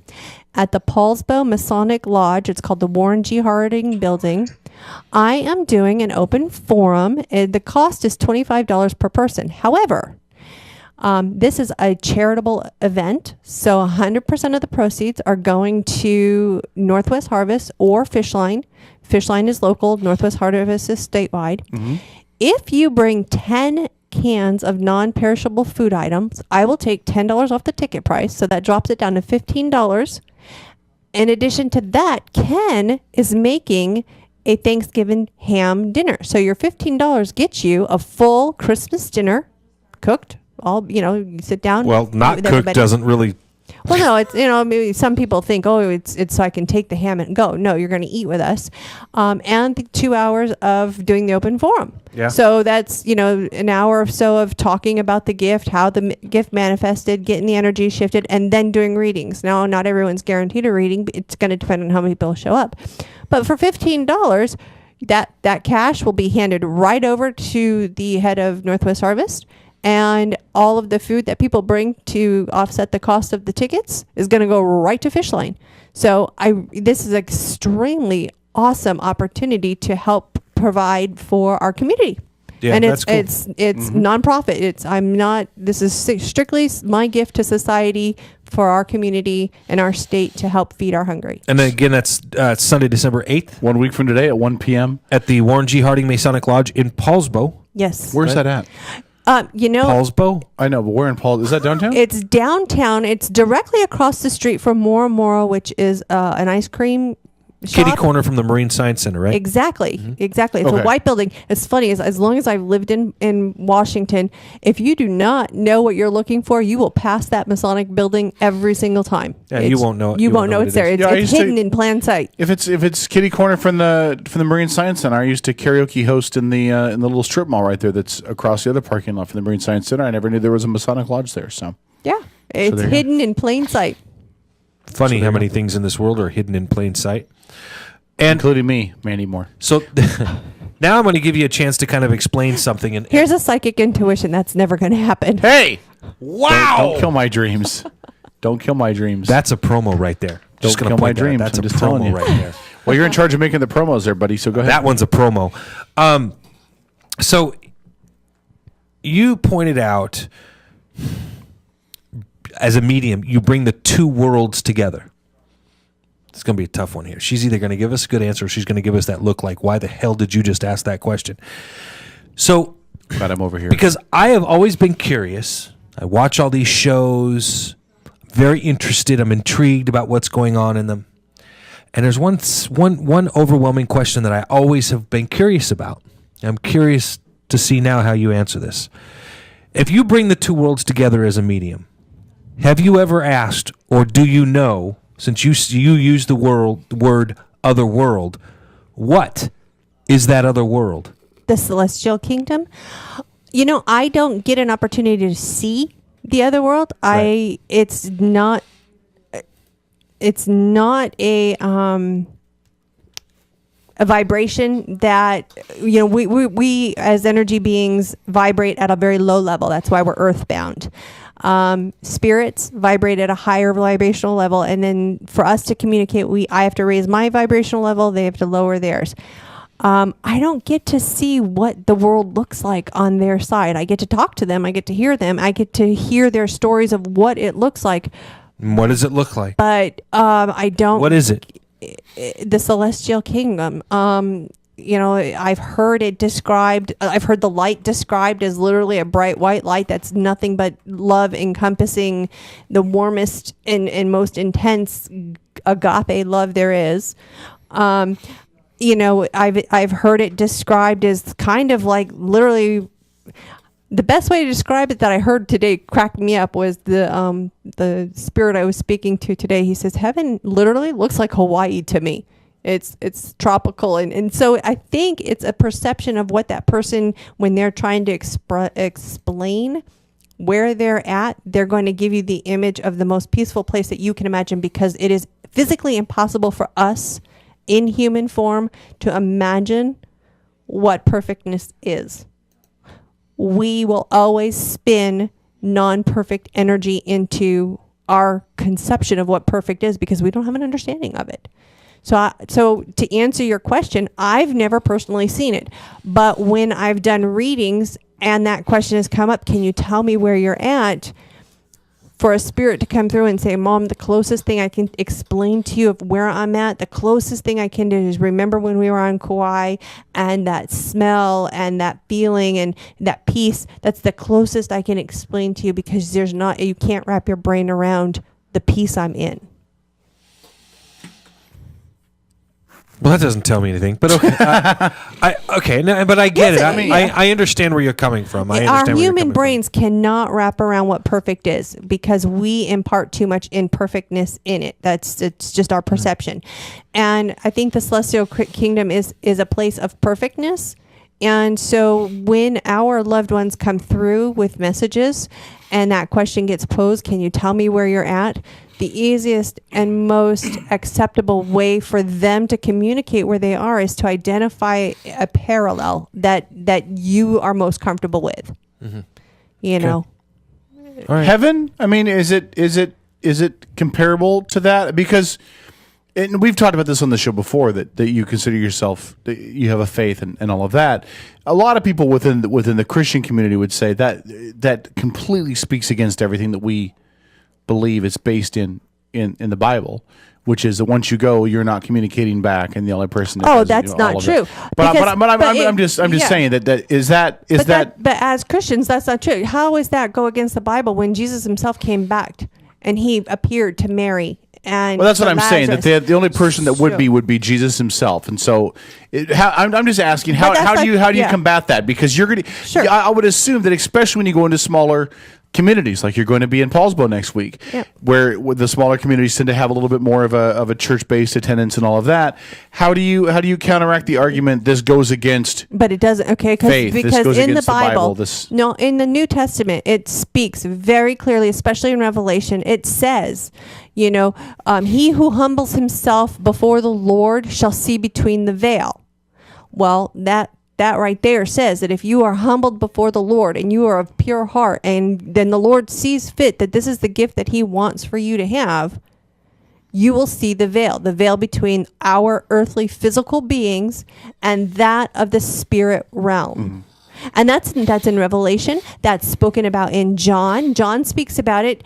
When you look into the Dead Sea Scrolls, the Book of Mary, the Book of Enoch also speaks about it. The Book of Moses speaks about it. And these are books that are omitted. They were omitted by the Catholics when they were putting together the Bibles. So does the Book of Thomas. It speaks about it. These books that were omitted because of, for whatever reason, they were still written in the name of Christ. They do also speak about the gift to see in the veil, provided you humble yourself before the Lord. So the books that did make the Bible speak about it, and so it doesn't go against my faith as a Christian, and it does not go against the Bible. In fact, it actually supports what the Bible says. But the gift itself is so rare that people would rather challenge it than accept it, because it's like one in a million. Do I believe what I don't understand because everybody else says it's bullshit? Or do I take that leap of faith and trust that God is actually working through some layman that I don't know? And that's a leap of faith. But yet, that's exactly what Christ says I want you to do. I want you to come to me as a child, a lamb unto God. I want you to have that leap of faith and trust that you're worthy, that I love you enough, that God says, I love you enough, Kevin, that I'm going to get you a message one way or another. But you have to not judge how that message comes. So if you're grieving and I come to you and I'm saying, your son didn't leave you. He is in the arms of heaven. He's in the arms of God. He's under the angelic being's tutelage as he's healing from being on earth. Just because I'm a layman, does that disvalidate what Spirit is doing? Well, I'm not discrediting you. I just think it's probably a question that you're getting, especially in a county like Kitsap, where you have smaller communities with probably a little higher church attendance. Yeah, but that's my answer. That's how I answer it. With crossing between sides, does it? Meaning Sylvia Brown did again. I would assume there's different genres, not genres, but different areas of. I'm completely speaking like somebody who's uneducated about this, because I am. Different areas of expertise, meaning I would assume that just because you're able to communicate between sides doesn't necessarily give you prophetic visions, or does it? No, I am okay. The Bible does speak very clearly about beware of false prophets. Let's define prophet. A prophet is someone who predicts the future, who, it says, follow me because this is the world's going to end. Kind of being tongue in cheek. A false prophet is Obama. He says, don't follow the false. Don't play into him. Sorry, but like Sylvia Brown for years was doing that, where she was doing, annually, this is what I see happening in the new year, and there's going to be this, and there's going to be that. So I'm not a prophet by any stretch of imagination. I do not, I cannot tell you who you're going to marry. If Mandy Moore, not going to happen. But you're not a prophet, right? No, that's not a prophecy. That is a. Where's that crystal ball? That's a line of bullshit. That's what that is. Hey. Just saying. Now, because I don't. The issue with Sylvia Brown, and I have no way of proving or disproving. God rest her soul. She had a church. She has a church, regardless of the fact that she's crossed over herself. Right. Her church is called Novus Spiritus. It's I believe it's international. I know it's national. I know that at this time, her son Christopher will take over her position as, chief fundraiser to make sure that the church stays open and whatnot. According to the books that I've read on Sylvia Brown, of course, and I did go to her church because I was curious what was going on. So I've been to her church in Renton a few times. What I understand is her channeling was channeling with higher supreme angelic beings, and that's how she was getting her information. Whether or not her prophecies have come into fruition, I don't know. I honestly haven't followed her enough to follow a track record. Now I can tell you my personal opinion if you want to hear it. Do we want to hear it? I don't know. You ask me, or if you ask me, I will tell you. If you don't ask me, then that's probably... All right, well, then give us your opinion. Ken and I sat in Barnes & Noble's not too long ago because another book of hers came out. And for a while there, I was buying all of her books and I was reading them because they were different. They were, each book had some different facet of spirituality that it focused in on. And I found that fascinating. Mm-hmm. And then all of a sudden, this woman comes out with, she's, for a woman in her 70s, she's putting out 4 or 5 best-selling books a year, right? Mm-hmm. And I said, Ken, my gut tells me something's not right here. I said, let's go look at Sylvia Brown books. I said, just grab any one off the shelf. And he said, I said, her older ones. And he said, mm-hmm. Okay. So he pulls an older one of her books, and I pulled her brand new one off the shelf. Different cover jackets, different, intros, and whatnot. I says, okay, so far so good. And then I said, open up to this page. And so page 58 or whatever. And I opened up to page 58. Word for word, they were the exact writings. So we flipped to another page. Page 120, whatever. Word for word. So it was the same exact book on the bestseller list, different jacket, different year, but the same works. And that got me on the tangent of she's scamming. Mm-hmm. When you can take a book that was written in 1999 and you get the book that was written in 2009 and it is identical. The exact same book, yeah. It makes you scratch your head and kind of go, oh, what's the validity here? And what part of how much further is the scam go? Right. So, and then it's sad because she did do wonderful things. Okay. She really did. She did do wonderful things. She has done unsolved crimes. She has mm-hmm. brought peace and comfort to many people who sought her out for that need of closure with their loved ones. And I don't want to take that away from anybody. You have a bad read. It happens. You're never going to always be 100% spot on. But that book thing bothered me so bad. Right. That I just haven't been able to swallow any other pill. Yeah, I feel you. I understand that completely. we've got just a couple minutes before we go to break here. I want to give you the opportunity to give another shout out for the show you've got coming up on Saturday the 8th, what it's about, where the money in the food is going to go for, and how that's come about. And then we're going to get to some fun stuff when we come back after the break. Awesome. Okay, so Sunday, December 8th. So it's next Sunday. I'm going to put that in front of you. Yeah, I know. I get my dates mixed up. Sunday, December 8th at 1 p.m. It's at the Warren G. Harding Masonic Lodge. That's downtown Paulsbo, kitty corner from the Paulsbo Marina or across the street from More and More Ice Cream. Mm-hmm. It is $25 per person. However, if you bring 10 non-perishable food items, I'll take $10 off the ticket. So that brings your ticket price to $15. That $15, 100% of the cash is going to go to the Washington State Food Bank, which is Northwest Harvest, and 100% of the canned foods that we bring in will go to the local food bank, Fish Line, and it's a charity event.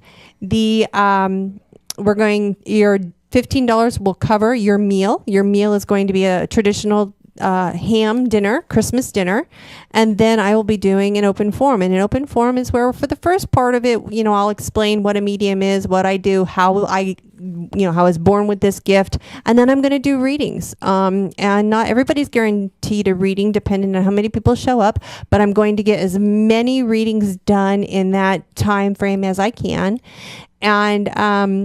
And like I said, it's a charitable event. It's to feed our local hungry and to feed our state hungry, and it's an opportunity for me to give back to the community that I love very, very much. I love it. Fair enough. Yeah, and listen, I commend you for doing it. I think it's easy for people to ask people to get involved and do stuff in their communities, but what you're doing is taking your gift out and basically giving it away for free in exchange for people making donations to help some local nonprofits, which is pretty cool. So, again, it's a week from today at 1 o'clock at the Masonic Lodge, the Warren G. Harding Masonic Lodge in Paulsbo. And do you want to give out your number really quick again if people want to make reservations? I do. The number that you can call for reservation is 360-509-4348. That's 509-4348. All right, awesome. So let's do this. We'll take a break. By the way, I need to verify that phone number. Yeah. She will answer it if you call her. Nice. You vetted the phone number. I vetted the phone number. God. I really love text, too. Send me text. If only Fox News would hire you to actually vet some of their stories. All right, we'll take a break. When we come back from the break, we got some other stuff planned. Christy, you going to stick around in the studio with us? You betcha. I'm hoping that we're going to get her to be our guest picker, and Spirit will help her. And Trojo should be here anytime as well to talk about his Cowboys, who actually won a game on Thanksgiving. It happens. It's amazing. It'll never happen twice. Stay tuned. Outlaw Radio Network on EdgeMediaSource.com. Back after this.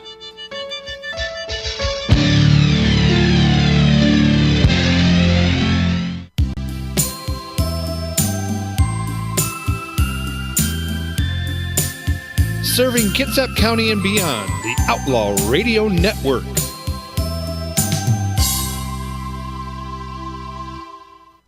From NPR News in Washington, I'm Jim Hawk. At least 4 people are dead and 14 people are critically injured following this morning's commuter train derailment in New York City. NPR's Dan Bobkoff says investigators are now looking for the cause. The Metro-North commuter train was heading south from Poughkeepsie to New York's Grand Central Terminal. But around 7:20 in the morning, the 7-car train rounded a sharp curve and completely derailed. Some cars turned on their sides. The head car stopped just inches from the Harlem River. New York Governor Andrew Cuomo said investigators don't yet know the cause. The curve has been here for many, many years, right? And trains take the curve every day of 365 days a year. So it's not the fact that there's a curve here. The National Transportation Safety Board says it will spend the next 7 to 10 days inspecting the cars, track, and Metro-North maintenance records. Dan Bobkoff, NPR News, New York. Southwest Railroad officials are looking for what caused one of their freight trains to derail in southern New Mexico Saturday. The train's locomotive plunged 40 feet down a ravine, killing 3 railroad employees. No one else was on the train, which was carrying iron ore. The Obama administration says its error-riddled website, healthcare.gov, is now running smoothly. But as they claim new success, Republican opponents of the Affordable Care Act are still criticizing the administration. NPR's Nathan Rott reports. Sunday was a good day for the Obama administration. It said it had met its goal of getting the healthcare.gov site running smoothly. But Republicans like Oklahoma Representative Tom Cole still have the foul taste of the site's start in their mouths. This is Cole on ABC's This Week. You never get a second chance to make a first impression, and the first impression here was terrible. Michigan Representative Mike Rogers echoed his criticism on NBC's Meet the Press. Have they made some progress? Yes, they brought in some private sector folks. It still doesn't function right. The Obama administration did acknowledge that there will still need to be fixes to the site. Nathan Rott, NPR News. The panda cub, born 100 days ago at the National Zoo in Washington, now has a name, Bao Bao. The zoo says the name, which means treasure or precious, was chosen by the public in online voting. First Lady Michelle Obama took note of the cooperative effort between the U.S. and China. Our two nations have worked hand in hand on this crucial and successful effort to save giant pandas from extinction. The female cub is only the second surviving cub born at the National Zoo since the first pandas arrived in 1972. Vice President Joe Biden is planning to visit Korea's demilitarized zone, among other stops. Biden left Sunday for a week-long trip to Asia aimed at showing the U.S. remains focused on the region. He'll visit Japan, China, and South Korea in Tokyo. Biden will meet with Japan's Prime Minister. You're listening to NPR News in Washington. New restrictions on pesticides went into effect on Sunday throughout the European Union in an effort to save the dwindling bee population. Terry Schultz reports the temporary suspension was fought heavily by the chemical industry, and its usefulness is debated even by bee farmers. The European Commission introduced the 2-year freeze on the 3 neonicotinoids after scientific testing showed they attack bees' nervous system and reduce the number of queen bees produced, diminishing the population overall. But the decision to ban the pesticides, even temporarily, has been highly controversial. Chemical giants such as Bayer and Syngenta lobbied hard against it, saying the link between the drugs and bee deaths has not been sufficiently proven. 8 EU governments opposed the move when it was voted on in May. Beekeepers themselves are concerned the alternatives farmers are forced to use now on crops could be worse for bees and other insects and lead to genetic resistance. The EU says it will be monitoring the effects of the neonicotinoid ban over the next 2 years and says it welcomes additional data. For NPR News, I'm Terry Schultz in Brussels. In the West Bank, several thousand people gathered Sunday to watch the lighting of the Christmas tree in Bethlehem's Manger Square near the grotto where tradition says Jesus was born. In Sunday's ceremony, Bethlehem's mayor and the Palestinian prime minister switched on the tree lights. A member of the Bethlehem City Council says the holiday festivities were launched earlier this year to expand the season and attract more visitors. At the movies, The Hunger Games: Catching Fire was number 1 over the long holiday weekend. Disney's Frozen opened in second place and became the biggest Thanksgiving opening ever. I'm Jim Hawk, NPR News in Washington. Bremerton Bar and Grill is your new neighborhood bar and grill. At Bremerton Bar and Grill, they're an American-style, family-friendly restaurant that offers spectacular outdoor dining, happy hours twice a day, 18 draft beers, award-winning menus, and fast, friendly service. Need space for a private party? Reserve the Brad Johnson private dining room and dine in a real bank vault. Bremerton Bar and Grill, 190 Pacific Avenue, right across the street from the ferry terminal in downtown Bremerton. Did you know volunteering with the Bremerton Central Lions Club can be fun? Community services for everyone. Young people, families, men, women. As a volunteer, you'll help your community and gain valuable skills, network with others, energize your life, make an impact, and have fun. Get in step with your community and volunteer. Visit us at bremertoncentralwa.lion.wap.org. Getting married, entertaining clients, or maybe you're just having a bash with your friends. No matter the occasion, make sure you plug into the tunes with E&M Entertainment. There are tons of DJs out there, but how many of them want to get to know you beforehand so they can play your soundtrack at your event at your kind of price? It's more than just a great selection. E&M plays your great selection, and that makes all the difference. So call 425-971-8078. That's 425-971-8078 for E&M Entertainment. I'm Elaine Terso with Elaine Terso Photography. Let me tell you why I say that I am not your average photographer. At Elaine Terso Photography, I can handle all of your photography needs, including weddings, families, and newborns. I have an in-home studio, or I am able to come to you to take photos wherever you want to be. Mention Guardian Broadcasting when you book, and I will give you a 10% discount. For more information, visit me online at ElaineTersoPhotography.com or find me on Facebook. Located 3520 Kitsap Way in Bremerton, Arnold's Home Furnishing has been serving the Kitsap County community since 1951. For nearly 60 years, Arnold's has been here taking care of its customers with excellent customer service and quality merchandise you'll find nowhere else. And visit arnoldshomefurnishing.com to view all the merchandise available and see their current promotions. Arnold's Home Furnishing, to fit every lifestyle and budget. Make a difference in your community and volunteer at Kitsap Humane Society. We have opportunities for everyone and need help in all areas of the shelter. You can clean, feed, and help socialize animals, or answer phones, greet customers, and help run special events and fundraisers. KHS volunteers also lead programs including our foster program, canine training, and animal-assisted therapy. If you are interested in volunteering at Kitsap Humane Society, visit our website at kitsap-humane.org. Hey, St. Paul, the voice of reason here. Wanted to send a quick shout out to our friends at Pacific Northwest Artisans. They're a custom concrete and design fabrication company. They can do all of your concrete needs. They can do pathways, walkways, driveways, you name it. You need a new foundation, you're going to do an add-on, give them a call, 731-9812 or 649-0987. Again, that's 731-9812 or 649-0987. Pacific Northwest Artisans, all of your concrete needs. In times of tyranny and injustice, when law oppresses the people, the outlaw takes his place in history. Are you ready? This could be the greatest night of our lives. You're listening to the Outlaw Radio Network. OutlawRadioNetwork.com. She's a very conservative Christian.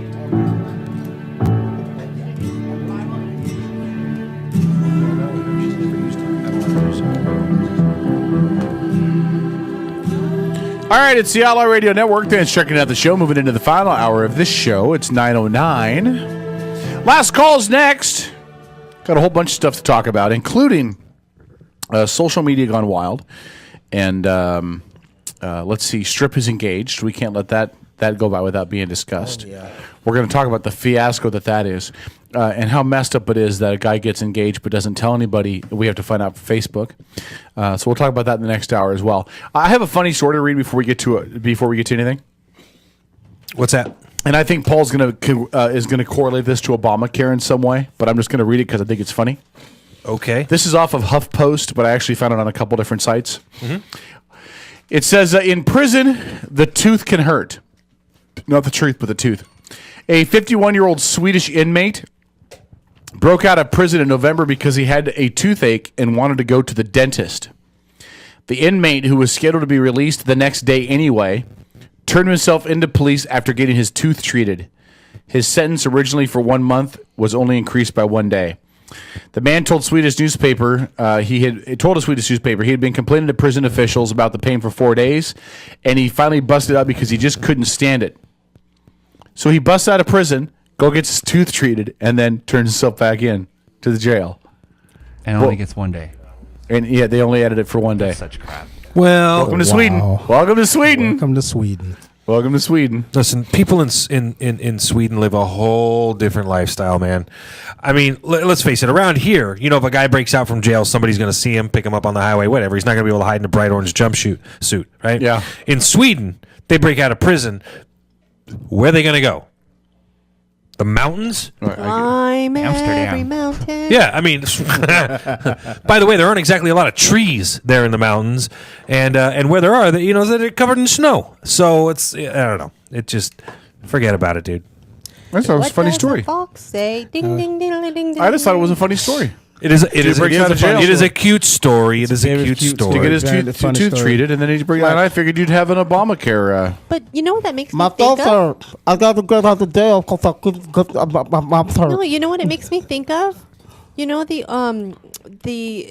Rudolph the Red-Nosed Reindeer and how the little elf wants to be a dentist and he helps the abominable snowman. The abominable snowman, he pulls his bad tooth and all of a sudden the abominable snowman's all happy and he comes back and helps and that's what that makes me think That's of. right. Makes me happy. Hey, Trey, turn her mic up just a little bit, will you? Also, we want to say hello to David Levis from Endgame, who just sent me a message. Hi, to say David. he's How you checking doing out there, the show. brother? They have their CD release. Endgame CD release comes out later this month. By the way, I have to say this. Since David is listening, David, my wife's video came out, and I know you wanted me to send you some stuff of hers. Go to my Facebook page, scroll down until you find the video of my wife, and check it out. Why would he want you to send him? Because that video is awesome. No, because he was looking. He wanted to see how my wife's style was because he was looking for a female artist to do a song with. Right. Yeah. And it's a phenomenal He video. needed to know. They are a couple of. They are like two different worlds in music, though. That's right. Well, they are, but that's why he wanted to see if her style would mesh with him for a. His wife is very flexible. Yes, she is. Hey! I meant as an artist. Don't as get an all artist, serious man. about it. As an artist, she'll sing country. She'll sing rock. She'll sing. As long as she doesn't sing. No, she really does have Kelly Clarkson quality. You know, she's she fine can, long as she doesn't sing Alicia Keys. What? That's the song that she sung on Alicia Keys' song. That's how I beat her in a concert one night. I'm just saying. She was sick. Hey, she was sick. She was literally sick. Hey, whatever. I beat your professional wife in a singing You contest. absolutely did. Listen, you're a good singer. I have to. You're a good singer. Don't sell yourself short. No. In fact,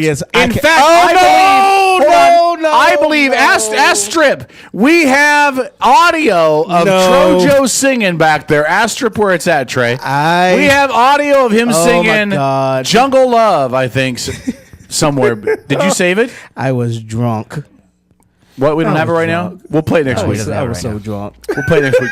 We'll play it next week. I was Actually, so give us a drunk. little bit. Just sing us some Jungle Love right now. No. What was that? What was that bird sound you made at the beginning of it? Or something. My Jungle Love. My Jungle Love. Never mind. I'll save that for the fourth hour. There you go. All right. 253-617-1440. Before we switch topics, do you have anything you want to say before we? Yes, you have candy in your mouth. You should not follow St. Paul's lead and eat during the show. Okay, so I'll be completely honest. I'm diabetic. Oh, then you're excused. Hey, could you do me a favor and say hello to Paul Walker? Is this him? Hello, Is this, I love turn it up. Paul Too Walker. soon. Turn it up. Is that too soon? It is too soon. I cried. Oh, wait, that's not Trojo. Oh, Who's that? my bad. Too soon. I thought it was Trojo. Sorry, I too soon. Does any listen? I took some heat off of this because I reposted what my buddy Dave posted on his page about how essentially Fast and Furious guy dies, and everybody is posted on their Facebook page. Excuse me, about how sad it is, how much of a travesty it is. Oh, we're gonna miss you. But people die every day in uniform defending this country. Every day, nobody posts anything. And he had a really good reference to this too. People that are suffering from PTSD commit suicide every day, and they're labeled as suffering from mental illness. And I took some flack for reposting that. Go ahead, Tro. I'm sorry. I will say this. It is sad to see anybody die. And especially someone who's very well known through social media or whatever. What I think was even more. What's sadder than just his death is the way he died. If you've seen any of the pictures of the car burning, I mean, the man actually burned alive. Dying is one thing. Everybody's slated to die. But it's the way he died that I think is that's sad. Him and the guy that was driving, because he died and he wasn't even driving; he was the passenger in the car. That's the funny part. And dude. No, Trey and I talked about this before the show, didn't we, Trey? Though. I mean, it's like, wow, No, Trey and I talked about this before the show. Listen, Sam Kinison did a whole big bit about drunk driving, how we're supposed to get our cars back to the house. Right. That whole spiel. What killed Sam Kinison? A teenage drunk driver ran head on into him when Sam Kinison was heading back from Vegas. So now Paul Walker, Sam Kinison, and James Dean has something to talk about. I would love to be in on that conversation. Aren't you all ready? Not yet. She's like, didn't get tickets for that show. I can imagine the angry phone calls, though. Can you imagine Krista calls us next week on the show, right? Mm-hmm. And she's like, thanks a lot, bastards. We're like, what? We're like, what's his name again? The dude from Fast and Furious? I just took Paul Walker. Paul Walker wouldn't shut up the last 7 days and told me to tell you guys to screw off for taunting him. Yeah, he kept me That up would all just- that night would be singing, awesome. I'm him Oh, be I'd the love eighth that. I am. That'd be awesome. No, listen, I'm sorry he died. I mean, I really, I'm sorry that I didn't know the guy, so I mean, sorry you're gone, bro. But can we quit pretending that he was relevant in everybody's day-to-day life? He wasn't. Nobody thought about Paul Walker until the next version of Fast and Furious came out, which, by the way, quit being a decent movie 4 versions ago. I have to disagree with you. I'm sorry. Just because you want to be all up on the rock does not make it a actually- viable movie. I'm sorry, I actually got to disagree with that one. I got to disagree with Okay, that one. but it's not like anybody thought about Paul Tokyo Walker. Drift sucked, but all Yeah. in all, Oh my gosh. Yeah. I mean, that was number 3, and that was the like best pathetic. one. Tokyo Drift? Tokyo Drift was horrible. No way. That was by hands down the best one. No. Wasn't that the one that didn't? Well, he have thought it was the Vin best Diesel one in because it? he doesn't understand Japanese. That's the one that had Little not Bow Wow in it. Did it really? Yes. Little Bow Wow? Little Bow Wow. Bow Wow. Bow Wow. Hey. What? Listen. What? I wanted to address. There was a comment that came in from Maria. Hold on. Maria. Well, don't switch this yet. I have to finish my thought before we get off this Paul thing. This Paul Walker. Thing. I have to finish this Paul Walker thought. I'm sorry he's gone. He was No, you're not. I am. I'm sorry when anybody dies early. 40 is young to die. Did you shed a tear when you found out Bin Laden had been shot in the head? If you remember, we were on this. We were doing this show live. For those of you that haven't been following us, we broke the story before CNN broke the story. We reported Bin Laden was dead before any major news outlet did. Okay, that's how good we are. Because this stuff started popping up on Twitter. Yeah. Hey, there's a guy in Pakistan says helicopters are hovering over his house. He wonders what's going on. Bin Laden. Well, let's check this out. He said there's gunshots. I just want to say this though: if you've been posting fan crap about Paul Walker being dead and how sorry and sad you are and how pathetic it is and how you're just heartbroken, disappointed, you need to seek mental help. Yes. It isn't like now if you were a big Paul Walker fan and you have a fan idol part of your house set up with candles and pictures of Paul He was Walker awesome with Freddie Prinze Jr. in that teeny bopper movie. Hey.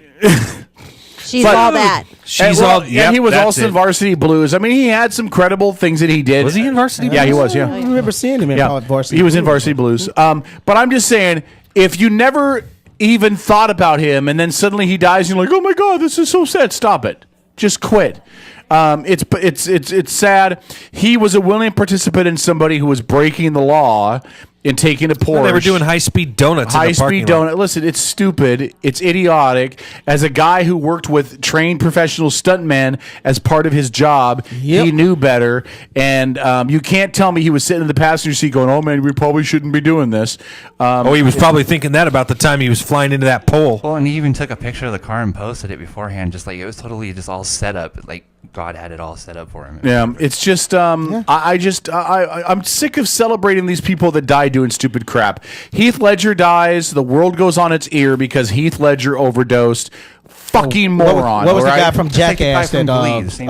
Ryan Dunn? Yeah, Ryan Well, Dunn. but Ryan Dunn was in a car accident. I think he was in a very similar situation. Right. He was doing 120 miles an hour down the street. Don't stick up for Ryan. Yeah, Ryan Dunn was racing. It was bad. Corey Monteith, he died from a drug overdose. Kurt Cobain blew his brains out in a greenhouse. Unless Courtney Love did it, which a lot of people seem to believe. But if you subscribe to what the police say, which is that Kurt Cobain killed himself, he's not worth a tear. These people that are rich and famous that do stupid shit because they need the adrenaline rush and then they die, they're not worth the press and they're not worth the time. That's all I have to say. I'm sorry. Krista, go ahead. Agreed. Krista. Now, what were you saying about D? I'd like a Facebook feed that every day posts the names of people that died that day in uniform protecting this country. That's what I'd I would like. love that. That's what I would be like. something. I would like a Facebook feed that every day on my wall reminds people who died today. Kevin, that defending is this nation. that is probably the singular greatest idea I think you've that had is in the fantastic. entirety of your adult life. Nice. Yeah, Yes, that's great. that's awesome. Do it. I don't know how to do it. I don't even know if that's how much. Are you a stuff is smart guy, public Kevin? record. I don't. I have to. I'm look sure into you it. can Yeah. figure out how to make that happen. I will look into it because then. I think that is a brilliant idea. Nobody should ever take credit for that except you. All right, I'll look for it. You should do that. Make that happen. Make it. It's easy. Huh?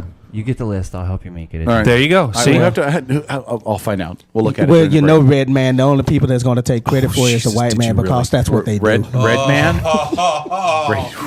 Red man. Red Why man. is the red man? All right, Darky. So let's move along to. You've never been here a part of this. We do it in love. Welcome to the we do show. It in love. We do it in love. I was going to say, see that look on her face? That's look on her Apparently, face. she's not been around She much. has not been No, we around. do it in love. We flip it back and forth. We do it in love. Big I time. really love Joe. And actually, I want everybody within the sound of my voice to hear this. When the last call begins, when they say they do it in love, I have audio proof that these men do it in love. Oh, hell. And you'll get to hear it at the beginning of the last call. And Dez, see the look on Dez's face? Dez knows because Dez has heard it. Dez has Wait a heard. minute. I don't mean to bring this fourth hour No, it's early, okay. but you're not talking about like men porn, are you? Is that what you're talking about in love? No, I'm asking you legit. You're confusing me. It's okay. You're just a medium. It's Instead of a large. We don't want to kill the show. No, we don't want to kill the See fourth what hour that- now. Yeah, don't no. want to kill the fourth hour. It Fourth is. hour. You'll understand when you hear it. Is that a good way to put it? That'll okay. work. All right. That'll work. Excellent. And just remember that affirmative action requires me to have at least one black friend. So Trojo meets my affirmative action requirements. So Oh, and according you to had a those silly response. movies, Token. he has to die first. That's right. Well, unless I'm the candy man. the candy man can. Might be. You know you. Oh, that's just bad. You know who don't sang sound that like song? him. Yes, Willy Yes. Wonka. No. Sammy Davis Jr. Yeah. It was in Willy Wonka. the sunrise. Willy Wonka still didn't sing it though. No, You Willy don't want Wonka me to didn't. sing. The candy I will store wake owner the sang dead it. with my Yeah. voice. The It's candy bad. man can. Really quickly, does anybody have any objections to Endgame coming in on the 29th? I'm throwing everybody under the bus. Anybody have any objections to Endgame coming in the 29th? I don't love those guys. You have an objection to it? I do. You do? Yeah. Why is that? We'll talk about it after the show. Okay, we'll talk about Strip suddenly hates rappers. I'm not sure what that's all about. All right, we'll talk about it after the show. We'll figure it out. All right, but they have their big CD release party coming up at the end of the month, and we'll talk about that. We'll get some press out for Well, them. and now try to that get the them guy in the from studio. Endgame is listening, he knows they won't No, be he coming. knows. He knows I'm giving. He knows I'm giving him a hard time.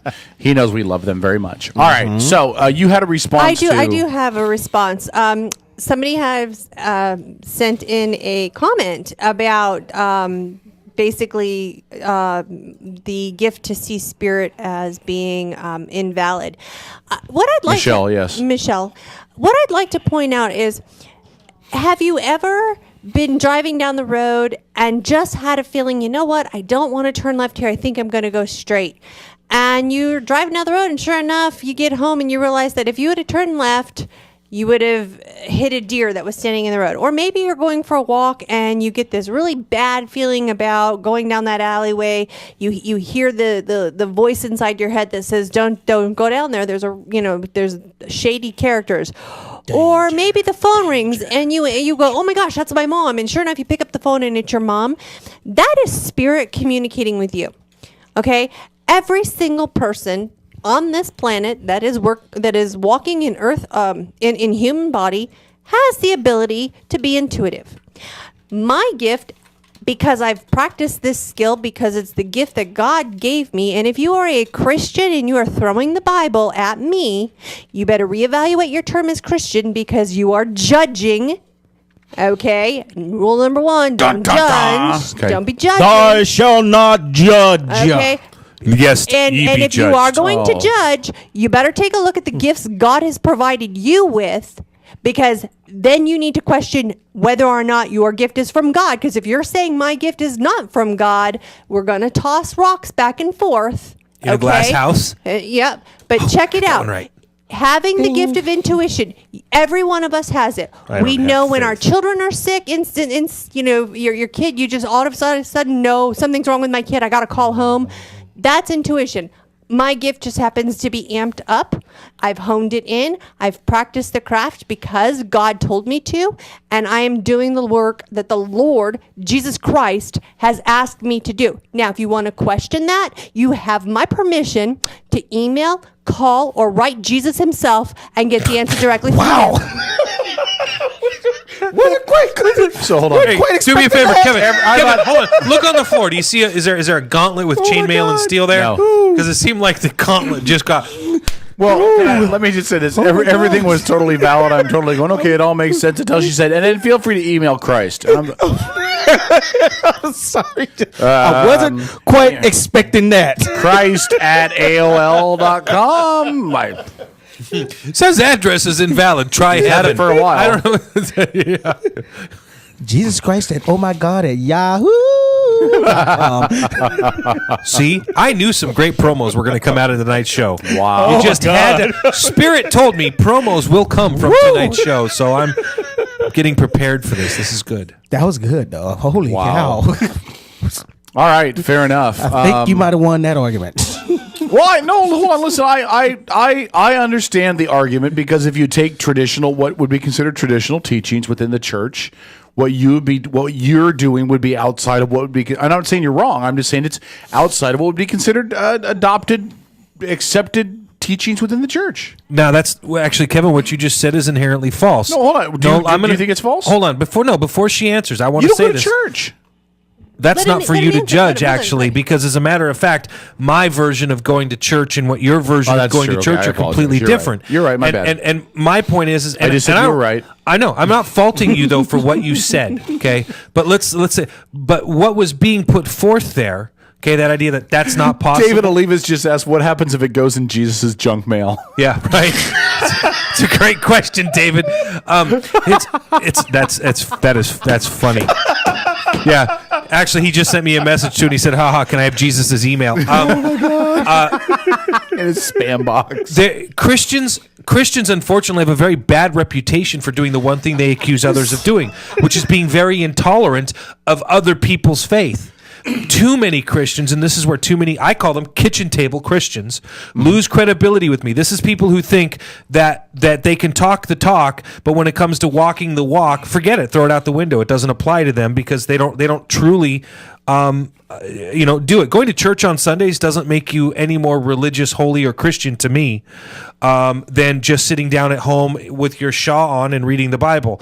It doesn't do it. You have to interpret for yourself. You have to understand the meaning for yourself. You have to put your heart and your soul into it. Then you understand it. And that, by the way, doesn't matter if you go to church. So again, I think that it's very disingenuous, and it's sad that somebody would have to point out that because Krista's faith leads her down this path, that somehow suddenly she's less of a Christian for it. I didn't mean it that way. I just meant that if you take the traditional teachings of what the churches are saying. You've used that word wrong. What do you mean traditional?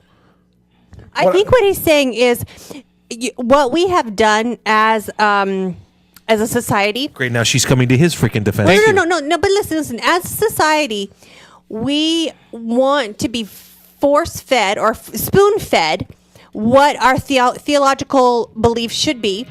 And without doing your own research, you want to take what you were just fed and make a meal out of it. Okay? And that meal is going to sustain you for life.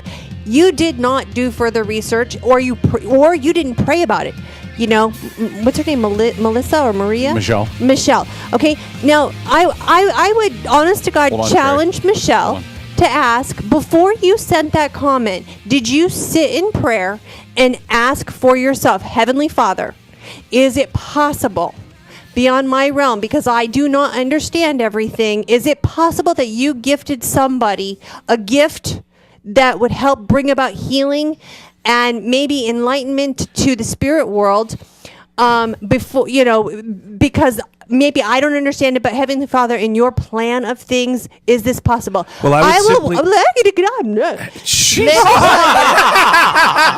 you hear that? She spoke in tongues. She did. Shut down. Oh my God, dude! Like looking for the serpent wrapped around her arm. For a moment, Paul was like, "Is my wife here?" That was wrong. But my question is this, okay? If she can say that she sat in prayer and then in earnest humbleness allowed Christ to answer her, or the Holy Spirit answer her, she would not have posed that question. Because the answer to her question is God works in mysterious ways. God is going to work through whomever is available at his disposal at his disposal. Yeah, His disposal. I hate that phrase. When he sees fit that it need to be done. I just happen to have myself open for that job. Sure. So, coming to Kevin's defense, we want to be force-fed theology, and we want to call that truth without doing our own homework. Sure. Yeah, you just totally did not answer what I was talking No, about. I know what she's saying makes perfect sense. People want to be given an outline. Yeah. that's going to encompass everything they think that their church should be. And again, but you're missing the point. There's no definition of traditional. Do you think Jesus gets? That's my point. Jesus gets spam in his email? He probably does. Do you think he's getting anything about his? We have to go to break. Shut your mouth. Do you think he's getting anything for 5 seconds? Can you penile enlargement or you gotta do it again. hair growth or? And I'm going to pose an interesting question when we come back. Mail order brides. Oh, jeez. Good Lord. Or there's a Nigerian prince with $20 million. Outlaw Radio Network. When we come back, we got NFL picks. I'm going to pose an interesting question that'll put this argument completely to rest. About Jesus' email? Shut up and just end it. Close the segment.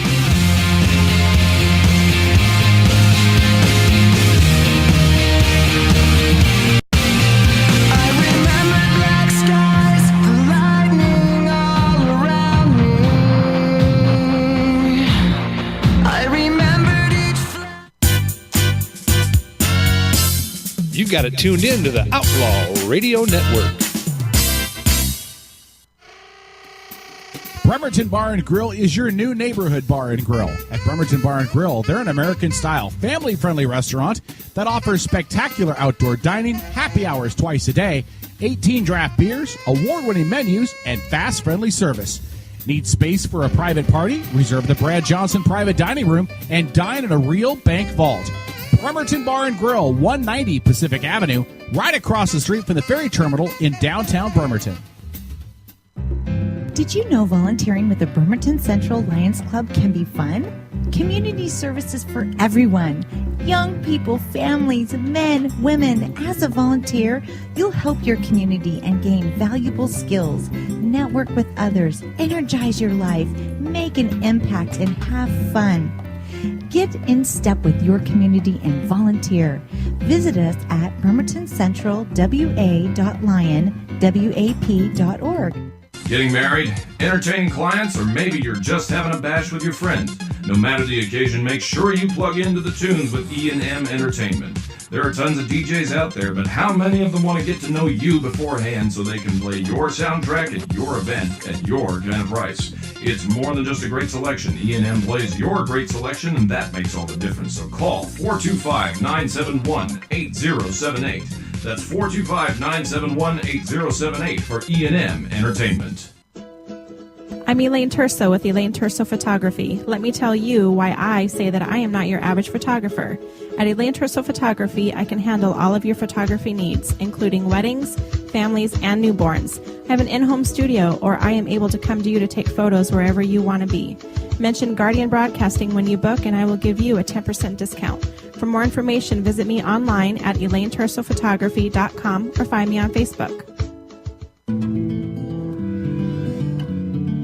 Located 3520 Kitsap Way in Bremerton, Arnold's Home Furnishing has been serving the Kitsap County community since 1951. For nearly 60 years, Arnold's has been here taking care of its customers with excellent customer service and quality merchandise you'll find nowhere else. And visit arnoldshomefurnishing.com to view all the merchandise available and see their current promotions.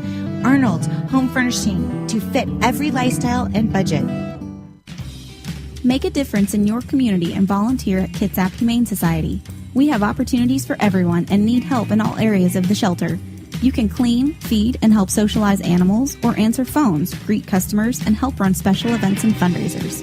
KHS volunteers also lead programs including our foster program, canine training, and animal-assisted therapy. If you are interested in volunteering at Kitsap Humane Society, visit our website at kitsap-humane.org. Hey, St. Paul, the voice of reason here. Wanted to send a quick shout out to our friends at Pacific Northwest Artisans. They're a custom concrete and design fabrication company. They can do all of your concrete needs. They can do pathways, walkways, driveways, you name it. You need a new foundation, you're going to do an add-on, give them a call, 731-9812 or 649-0987. Again, that's 731-9812 or 649-0987. Pacific Northwest Artisans, all of your concrete needs. Every time our country stands in the path of danger, an instinct seems to summon her finest first. For he is truly his brother's keeper. Let us fight for a new world. There's two kinds of people in this world when you boil it all down. You got your talkers and you got your doers. Most people are just talkers. So which one are you? Do you just talk about it? Or do you stand up and do something about it? It's always the patriots who first hear the call. For everyone within the sound of my voice, from my cold, dead hand. You're listening to the Outlaw Radio Network. OutlawRadioNetwork.com. I'm getting all these messages. All right, so we love your guest tonight, Krista rocks. Oh, yeah, I know. That intro didn't work as well. From my cold, dead hands, you're listening to the Outlaw Radio Network. That one wasn't quite as seamless, but otherwise, really good. Now, I'm going to actually redo that one with some different music this time. But listen, here was my point. We're getting back, and then we're going to get into this NFL stuff. Here's the point that I wanted to make to put the entire conversation to rest, okay, about people as mediums, okay, yes, in a religious sense. I know Krista has a comment. Now, maybe you guys can answer some questions here for me, and I'm going to play the devil's. I'll try. I'm going to ask these couple of quick questions as though I know nothing and have not read the Bible. Now, has anybody in the Bible communicated with those that have passed? Can I ask a clarifying question? Outside of God and Jesus.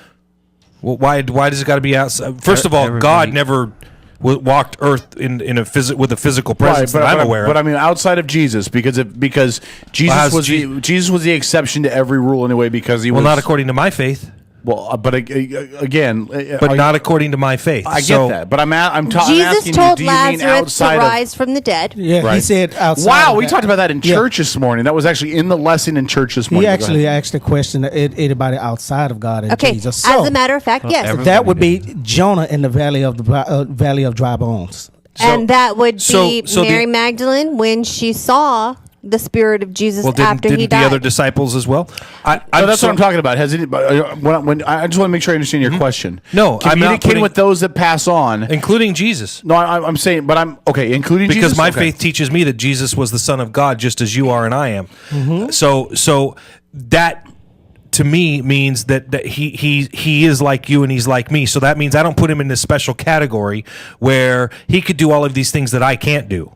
Okay, you see? Okay. So my question to you is: do people in the Bible talk to those that have crossed over? Absolutely. Okay. So with that in mind, I think that it's a completely erroneous, irrelevant, and misleading question to state that what Krista does is not true because that maybe the Bible says so according to somebody's interpretation. I'm sorry. I think the Bible, in point of fact, does say that people have the ability to talk to those that have crossed over. Amen. Okay. So, all right.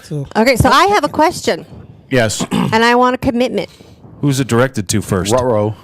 Raggy. If you, K-Dog making a commitment. Yeah. I want to know, Kevin, Paul. Ruh-roh. Me? What are you throwing me into it for?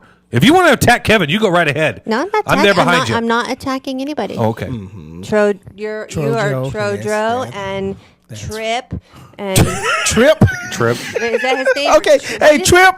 Strip. And you, Strip. That's and you, Trey. Trey, and Desiree. Yeah. Felch. Do I get a commitment, Felch? Do I get a commitment for you guys to Don't come? call her Felch.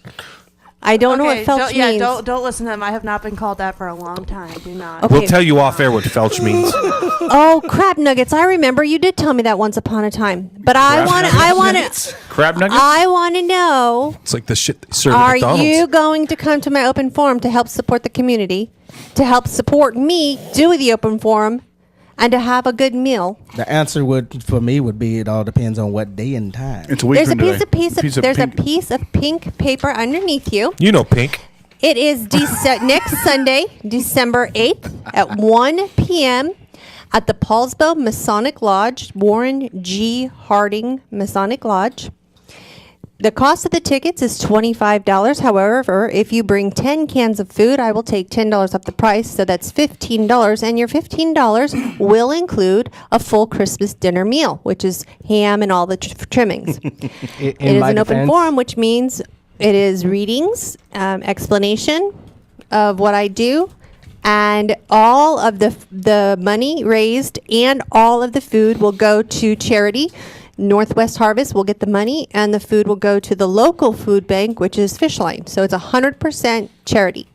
And you know what? I need to double check. Fishline. Sounds like it's all going to women. Wow. In my defense, I can't drive, so that's a That's maybe true. for me. Actually, that's a maybe for me. It's a really good point that I Caleb's can't say making. yes or no. I actually very well may be there next weekend because on Sunday, but it will be just me and not the rest of the family. I think is the way that's going to work out. So I will not be there, sadly. I'm running sound to church next Sunday, so I will be in Port Orchard until. Have you thought about doing it sometime other than this Sunday? Not this Sunday. I know this Sunday, but I do them. I've been doing one a month, and they fluctuate in times. But because the lodge is sponsoring this as a charitable event, and I'm donating my time, and Gotcha. they You're stuck picked- with their schedule, right? This is what they picked. They picked it as an afternoon on a Sunday. 1 o'clock is typically after church, so it's a good, wonderful church type Gotcha. meal with and people that do go to church, it is being in the presence of spirit. It is having those messages of healing and peace and comfort, and for the holidays having that gift from the other side. So Gotcha. that's why the Masons picked this particular day. Roger that. Well, that. All right, fair enough. All right, so again, plug the event again one more time. Give the time, the date, the phone number, all the good stuff. Don't screw it up. It's Healing Moments. Psychic medium Krista Lee will be doing the open forum Sunday, December 8th at 1 p.m. at the Warren G. Harding Masonic Lodge in Paulsbo, Washington, which is kitty corner from the Paulsbo Marina and across the street from More and More Ice Cream. The cost of tickets is $25 per person unless you bring 10 non-perishable food items, in which case $10 will be taken off your ticket price. Does that include top ramen? I'm Po. It's 10 non-perishable items. So whatever you need to bring, Okay. 10 non-perishable. Just checking. That will bring your ticket down to $15. That $15 will cover an entire meal and an open forum readings with me. All of the proceeds are going to 100% to Fishline, which is the local food bank, as well as the state food bank, which is Northwest Harvest. And phone number for reservations is 360-509-4348. That's 509-4348. Or you can text me your request for reservations, and we will get you get your name and ticket number and information, and we will see you on Sunday. I'm going to ask the question only because we ask every question that's asked, no matter how stupid and ridiculous it was. You know my friend Sam? Yeah. He told me to ask the following question. He wants to know if Paul Walker was riding dirty or if he was indeed too fast and too furious. So that's... wow. No, he was actually selling guns to Mexican drug lords. Wow. All right, can we do our NFL picks now? Are you going to take part in the... Yeah, I'm actually calling Krista to see if she's going to answer her line, but... I hear my phone ringing. Where's my purse? Oh, stop it. Jesus. Hey, you're the medium. I actually can hear my phone ringing. All right. Oh, it's all you. right. All right, Oh, do my you have God. music over there, Paul? I do. I'm ready Trey, to go, would brother. you unmute his computer, please? Let's get into this week's NFL picks here on the Outlaw Radio Network. First, let's give you the rundown of how things went after last week's games. And let's just say that the person who should be in first place has returned to his rightful spot atop first place. We entered with a tie atop the leaderboard with me and Paul, but not anymore. Somebody, this guy, picked the Rams to win in San Francisco. That's right. That was not the best thing. Yeah, right. So here's what we got for you in last place, and she's been bringing up the rear pretty significantly. Isn't that fourth hour? That means coming in last place in the pool. Desiree came in with 8. eight correct games this week. Now, there is one more game left, which is tomorrow night's Seahawks-New Orleans game. How the hell did you get 13? Very simple. One of us... Unbelievable. One of us picked Jacksonville to beat bastard. Cleveland. One of us. You remember that last week? I made a big deal of it. You just said you got 13? you did. I got have you for 13. 12. Did you count the winner of the UW game? The Huskies and the Huskies the Cougar Huskies game? Oh, I didn't know that was going towards this one. That was going towards that, That was yeah. this So one. that's your 13th game. Because I didn't mark anybody down for that because I didn't know We all if those picked were the official. dogs. we all picked the dogs. So Okay. yeah. So only one of us picked Jacksonville. I made a big deal of it last week. I said Jacksonville was going to win. God bless it, By the Jacksonville way, won. I got 9 with actually my a- double down. What's that? I got 9 with my double down. Oh, you know what? I haven't done the double downs yet. Hey, you didn't give Trojo credit for one. He picked Minnesota over Chicago. Oh, I did. Good save. Thank you. I didn't Look, see that. see, I knew I've been getting cheated. The white man, red man, whatever the hell he is, have been keeping me down, and now it comes out. Yeah, sorry, brother. sorry, I got your back. I got your back, man. That's awesome. So, and Desiree did get her double down. I didn't see that Wow. either. Well, I always double check. Cheater! I always double check these after the show. So here's what we've got. In last place is still Desiree with 9 games. Picked correctly. One more on the way. The Seattle-New Orleans game tomorrow. In third place is St. Paul, the voice of treason. Hey! He has 10 correct. Trojo Lord. comes in second this week with 11, and yours truly gets 13. So let's update the scores here because And after my Oh, you didn't double down- update the score. You missed that one for Troy. I You know, got that's 12. why I'm doing them now. And after the Saints win tomorrow, I will tie you. You better The shut your what? mouth. You better shut your mouth. It's time for you to go. I can't believe you I'm just said telling you, that. all good The things Jets come to an beat the end. Saints. Not this year, they don't. All good things come Not to this an year. end. Not this So year. here are your Not season tomorrow. standings. Team of destiny, brother. In first place, yours truly 131 correct. Paul is 3 back with 128 correct. Trojo 117. And then Desiree, who has not participated all year. So we're gonna figure this out on a month by month. Who has the most average wins correct? She has 53 through 6 weeks, so she's averaging less than 9 correct. And Trey is back this week, so we're gonna make Trey pick, even though he's only picked once before in week 1. And then the circus captured him and We've made him got do wrong things to Will East. we've got a guest picker this And week. when we don't put Krista down, I want you to put, again, Krista/Spirit. All right. We're going to put it to the test. Don't give the shit-eating grin to the guys over here in the control booth. I'm just wondering if we're going to email Jesus about this. Might get returned to sender. All right, here we go. Let's get off with the games now. We'll start with the Thursday night game. There's one Thursday night game. It's the Houston Texans, who gave a really nice run today. They really did. They really did. They Holy really took crap. it very well to New England, although New England won it late. They head to Jacksonville. The Jags suddenly playing very well. They've won their last 4 road games. I got to pick first. I really want to pick Jacksonville to win again, and I'm going to. I'm going to ride that Jags bandwagon until the wheels fall off. I got Jacksonville. Paul? Flip a coin. Houston. They're at home? No, it's at Jacksonville. Jacksonville? They've won how many in a row? Well, they've won their last 4 road games. I think they're 4 of their last 5 or something like that. Yeah, I'll go with Houston. They played pretty damn well today. Trojo? Okay, first off, before I say Houston, because I'm picking Houston, wouldn't this be already considered our shit-stained game of the week? No, I Really? don't, We I don't got think one so. worse than I this? have a better shit-stained game of the week coming up. in a Really? minute. Yeah, I really do. What's the Jags record? Jags record actually better than Houston's now. Yeah, the Jags are 3-9. The Texans are 2-10. Okay, And this was their primetime Thursday night game. Let's get a game everybody's gonna want. The Jags, because they're gonna have to sign Tim Tebow, right? All right, Didn't happen. all right. And so you got Houston. Oh yeah, Houston. All right, played well. Desi, Jags. you got the Jags. Yeah. See, Just gotta Go pick. faster. My woman Go agrees with me. faster. Trey, same. You got Jacksonville, and Krista/Spirit. Are you saying how many games have they lost? Have the Jags lost on the home? Is Spirit asking that They're question? or you? Jacksonville is 0-5 at home. The Texans are 1-4 on the road. I'm going to go with Texas.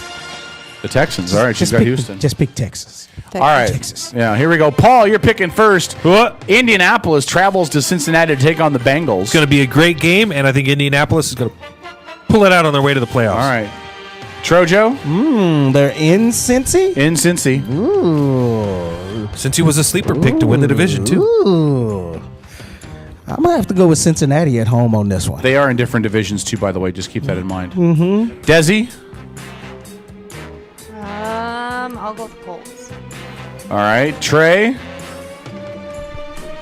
Yeah, I'm taking the Colts on that one. Yeah. All right. Krista?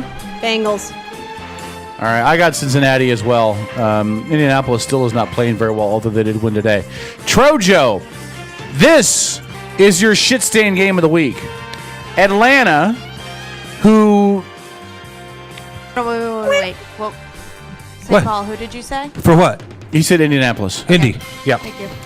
Atlanta, who couldn't win anything if they tried, No. travels to Green Bay, who can't win anything without Aaron Rodgers as quarterback. This is your shit stain game of the week. Trojo? No, since Green Bay is still a better team. I wouldn't even put this one as a shit stain game of the week. You're wrong on this one, but Green It's Bay. the bottom of the shoe game of the week. Yeah, it's the bottom of the shoe. there It's you the go. gum Green game Bay. of the week. All right, Desi? Gum game of the week. Yes, I love Packers. it. Gum game. You got Green Bay? All right. Trey? I'm going to say Atlanta. All right. Krista? Packers. All right, I got Atlanta as well. As long as Matt Flynn's a quarterback for any team in the league, I will not pick the team that he's with. And then Paul? Well, Green Bay. Fair enough. Green Bay. Desi, you're picking first. The Cleveland Browns head to New England to take on the Patriots. Since you are a girl, we'll give you the gimme game. Wow.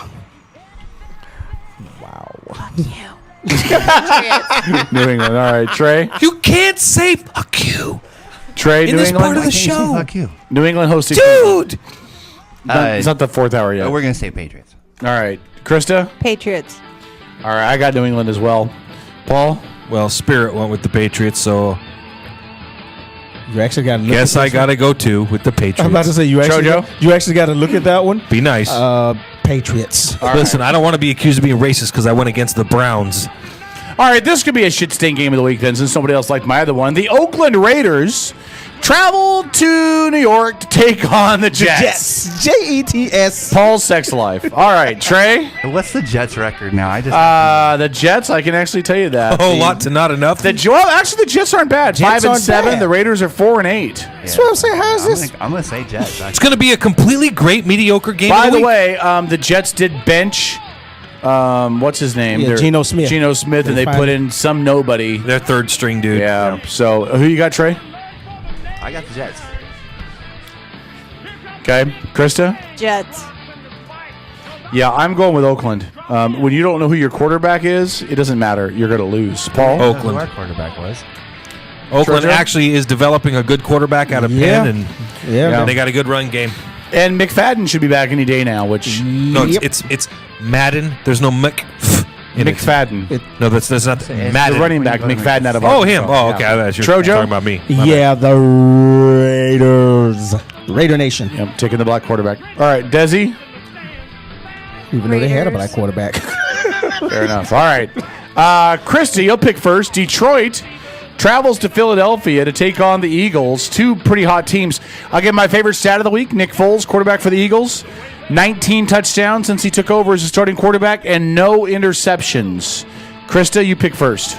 Okay, so Lions over Eagles. I'm going to go with Eagles. All right. I'm gonna go with God bless it. I'm gonna go. Oh no! He's talking in tongues now. I'm going with Detroit just because I don't think that Philadelphia can keep this streak going. Paul. Detroit. Philadelphia. Detroit. All right, Trojo. I am Megatron. Detroit. All right, You're Desi. damn right. Desi Eagles.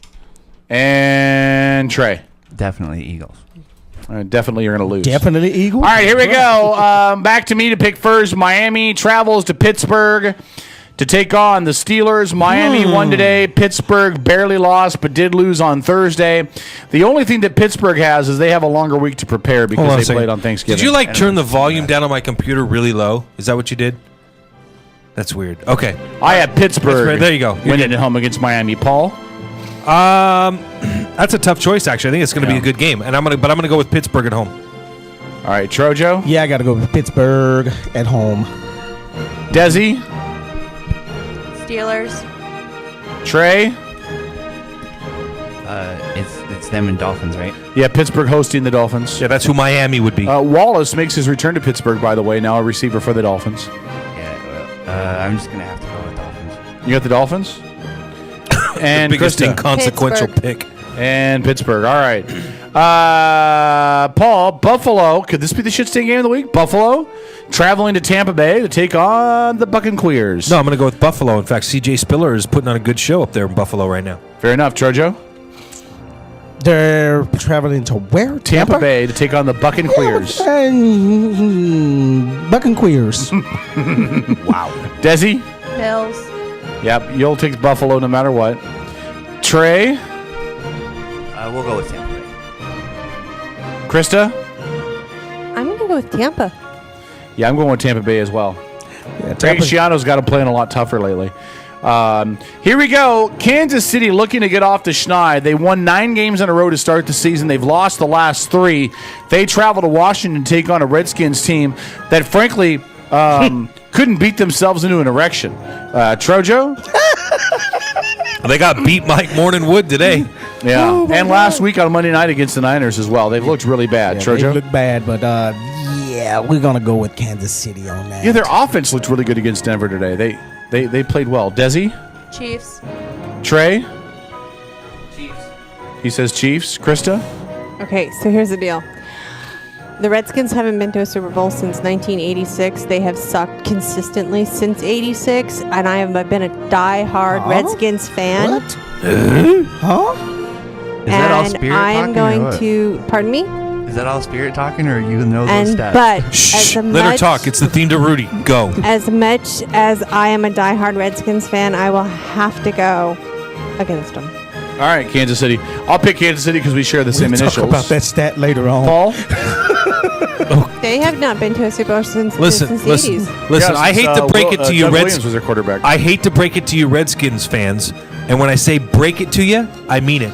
The Seattle Seahawks broke your fucking chances of going anywhere because your boy, the Mr. Black Quarterback, he's broke. He broke dick. Like I he's said, done. I have said they have sucked since the 80s. Yeah, he's but I done. have always been a Have you diehard- ever heard of a quarterback named Mark Ripken? I don't care. They It's still have Rippin. sucked. Yeah, Ripken. Yeah, They Ripken, still suck. Ripken. I love him. I'm a diehard Right, fan. but they But they- won the Super Bowl with him long after Doug Williams won it. So Doug Flutie? Really? Doug What, Williams the same won it. sport here? Yeah, listen. They won a Super Bowl in the 90s. Again, it doesn't matter. Again, listen. Kid, the wasn't it 86? No, it was in the 90s. I'll look it up here in a second. It's Just okay. Make It's your okay. picks. It's okay. But it's okay. It's okay. All right, so you have Kansas City. I have Kansas City. Paul, who you take? Kansas City. All right, Kansas City. All right, the next game, Minnesota at Baltimore. Trojo, Minnesota won today. Baltimore won on Thursday. Yeah, I'm going to have to go with Baltimore on that. Yeah, Baltimore? All right. Yeah, Baltimore. All right, fair enough. Dez? Baltimore. And I'm going to need that stapler back, too. Trey? Same, Baltimore. Baltimore. Krista? All right, for Connie, I'm going with Minnesota. All right, I got Baltimore. I would have probably went with Paul? Minnesota, but yeah, never mind. Actually, I think this is a tough game to pick. Christian Ponder is out with a Why? concussion. Concussion. Right? Hate to break it to you, but correct me one more time. Correct me one more time. Correct me one more time. I dare you. I double dog dare you. It's correct. All right. I double dog dare you, motherfucker. Is that what you just said? I triple dog dare you. The last time they won the Super Bowl, by the way, the Redskins won it in 91, by the way. Mm-hmm. What is she? Look at she. Facebook. Well, I'm doing the best I can, Desiree. I'm looking at. Yeah, we're gonna take the break. Let's take it late. Let's finish these picks really quick, guys. Let's be quick. Yeah, we got to finish up. It's Paul, 10 o'clock Minnesota, already. Baltimore. Baltimore. All right. Desi, Tennessee at Denver.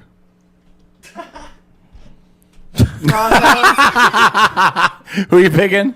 Broncos. Yeah, Trey. Yeah, Broncos. Broncos. Krista.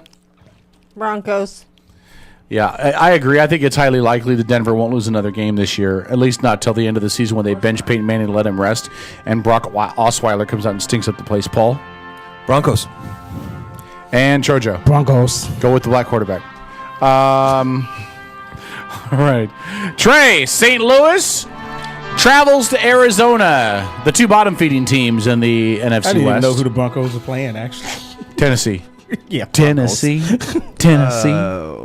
We'll say Arizona. All right. Krista? Who's Arizona playing? At home against St. Louis. I'm going to go with St. Louis. All right, I got Arizona at home. I think they're evenly matched, and they're playing it in Arizona. Paul? Arizona. And Chojo? Yeah, I'm going to go with Arizona. And Desi? Cardinals. All right, Krista, you pick first. The Giants from New York head to San Diego to take on the Chargers, who basically shot themselves in that hind ass today to have any shot of making the playoffs. The Giants are still alive in the NFC East, surprisingly enough. I'm going with Giants. I'm going with San Diego because the Giants still suck. Paul? San Diego hosting the Giants. No, if you know what's stupid, I'm going with the Giants as well. I changed my mind. Victor Cruz is going to have a massive day. You're an ass. I wanted to take the Giants, but I need to get a game up on you, so I'm going to have to. 3 weeks after this. I'm going to have to take San 3. Diego. San Diego. All right. Chojo? Chargers. All right. Chargers. Trey? I'm sorry. Yeah, Trey? Chargers. Oh, wait. I'm sorry. Desi. Chargers. All right, and Trey picked the Chargers as well. Chargers. All right, I'll pick first on this one, and this is probably the game of the week. The Seahawks have the game of the week this week against the Saints. They'll have the game of the week next week as they take on the San Francisco 49ers in Candlestick. I don't want it to go this way, but it's going to go this way. San Francisco wins the game on the road. Sorry for you, Paul. What? Yeah, well, I've made it very clear. Because I don't want them to win out. Listen, every team that we see that wins out, they go into the playoffs, they're playing too well, and then they piss it away in the playoffs somehow. Yeah, nobody I want cares them what to you lose the think game. right Go ahead, Paul. along those lines. Seattle's going to win. Okay, fair enough. Period. Trojo? You don't get to play that game with us. I'm sorry. Seattle's a team of fucking destiny. Yeah, right they now, are. dude. But And that's why it doesn't matter if they lose to San Francisco. Yeah, they are. But unfortunately, with them having two of their defensive backs suspended, I'm got to go. No, he's going to beat the suspension. You think he's going to beat it? Did you hear why he got suspended? We'll cover that in the fourth hour. Okay, yeah, we'll cover that. Make your pick, because Trojo. I hadn't heard, but yeah, I got to go San Francisco on it. All right, I fair hate enough. to, but Trey, Seattle? Yeah, I figured. Desi? Come on, Desi, we're on clock here. I'll go with Seahawks. All right, and Krista. Spirit says what? Seattle. Okay, just checking. All right, Paul, you pick first. Carolina traveling to New Orleans, take on the Aints. It's going to be a great game. The Saints play Carolina twice in the next 3 weeks. I think that Saints win in the Metrodome. All right, quickly, Trojo. Yeah, I say Saints win at home. Desiree? Carolina. That's why you're losing. Trey? Who you got? Saints? Saints. Saints, and I got the Saints as well. Actually, you know what? Not very many teams win the game after the week they play the Seahawks because they get beat up pretty bad. That's one of the stats that they've been showing this year. And let me change my pick from New Orleans to the Saints, from the Saints to to the Panthers. You changed it before I even told you. I knew what you were saying. You were going to change. You changed it before I even told you. I knew what you were saying. Put it back to New Orleans, bitch. He's going with the black quarterback. All right, here we go. I do like and him on at Monday home, night, the Dallas Cowboys travel to Chicago to take on the Bears. Dallas needs this win as they are neck and neck in the East with the Philadelphia Eagles. Trojo, you pick first, and you're going to pick the Dallas Cowboys. Of course I am. Dallas is going to win out. They're going to win out. They're going to win out. My ass, they are. Who's going to beat them? I mean, Desiree. Philadelphia is going to beat them. Yeah, whatever. Trey? No, not the Cowboys. Chicago? Fair enough. Krista? Chicago. I have Dallas as well, although I think it'll be a closer game than everybody thinks. And Paul? Dallas. Lastly, it's time for the Double Down. For those of you not familiar with the Double Down, let me explain how it works. I'm going to read off all the games that we did not agree on. Everybody will then pick one game that they'll put an extra vote on for the double down. Again, they can only be games we did not all agree on the outcomes of. Here we go. Houston, Jacksonville, Cincinnati, Indianapolis, Atlanta, Green Bay, Oakland, New York Jets, Detroit, Philadelphia, Pittsburgh, Miami, Tampa Bay, Buffalo, Baltimore, Minnesota, Arizona, St. Louis, the Giants, San Diego, Seattle, San Francisco, Carolina, New Orleans, and Dallas, Chicago. Desi, you'll pick first. Carolina. Trey? I'm going to go with the Jets game. You're picking the Jets, huh? Wow. No! That's confidence right there, Krista.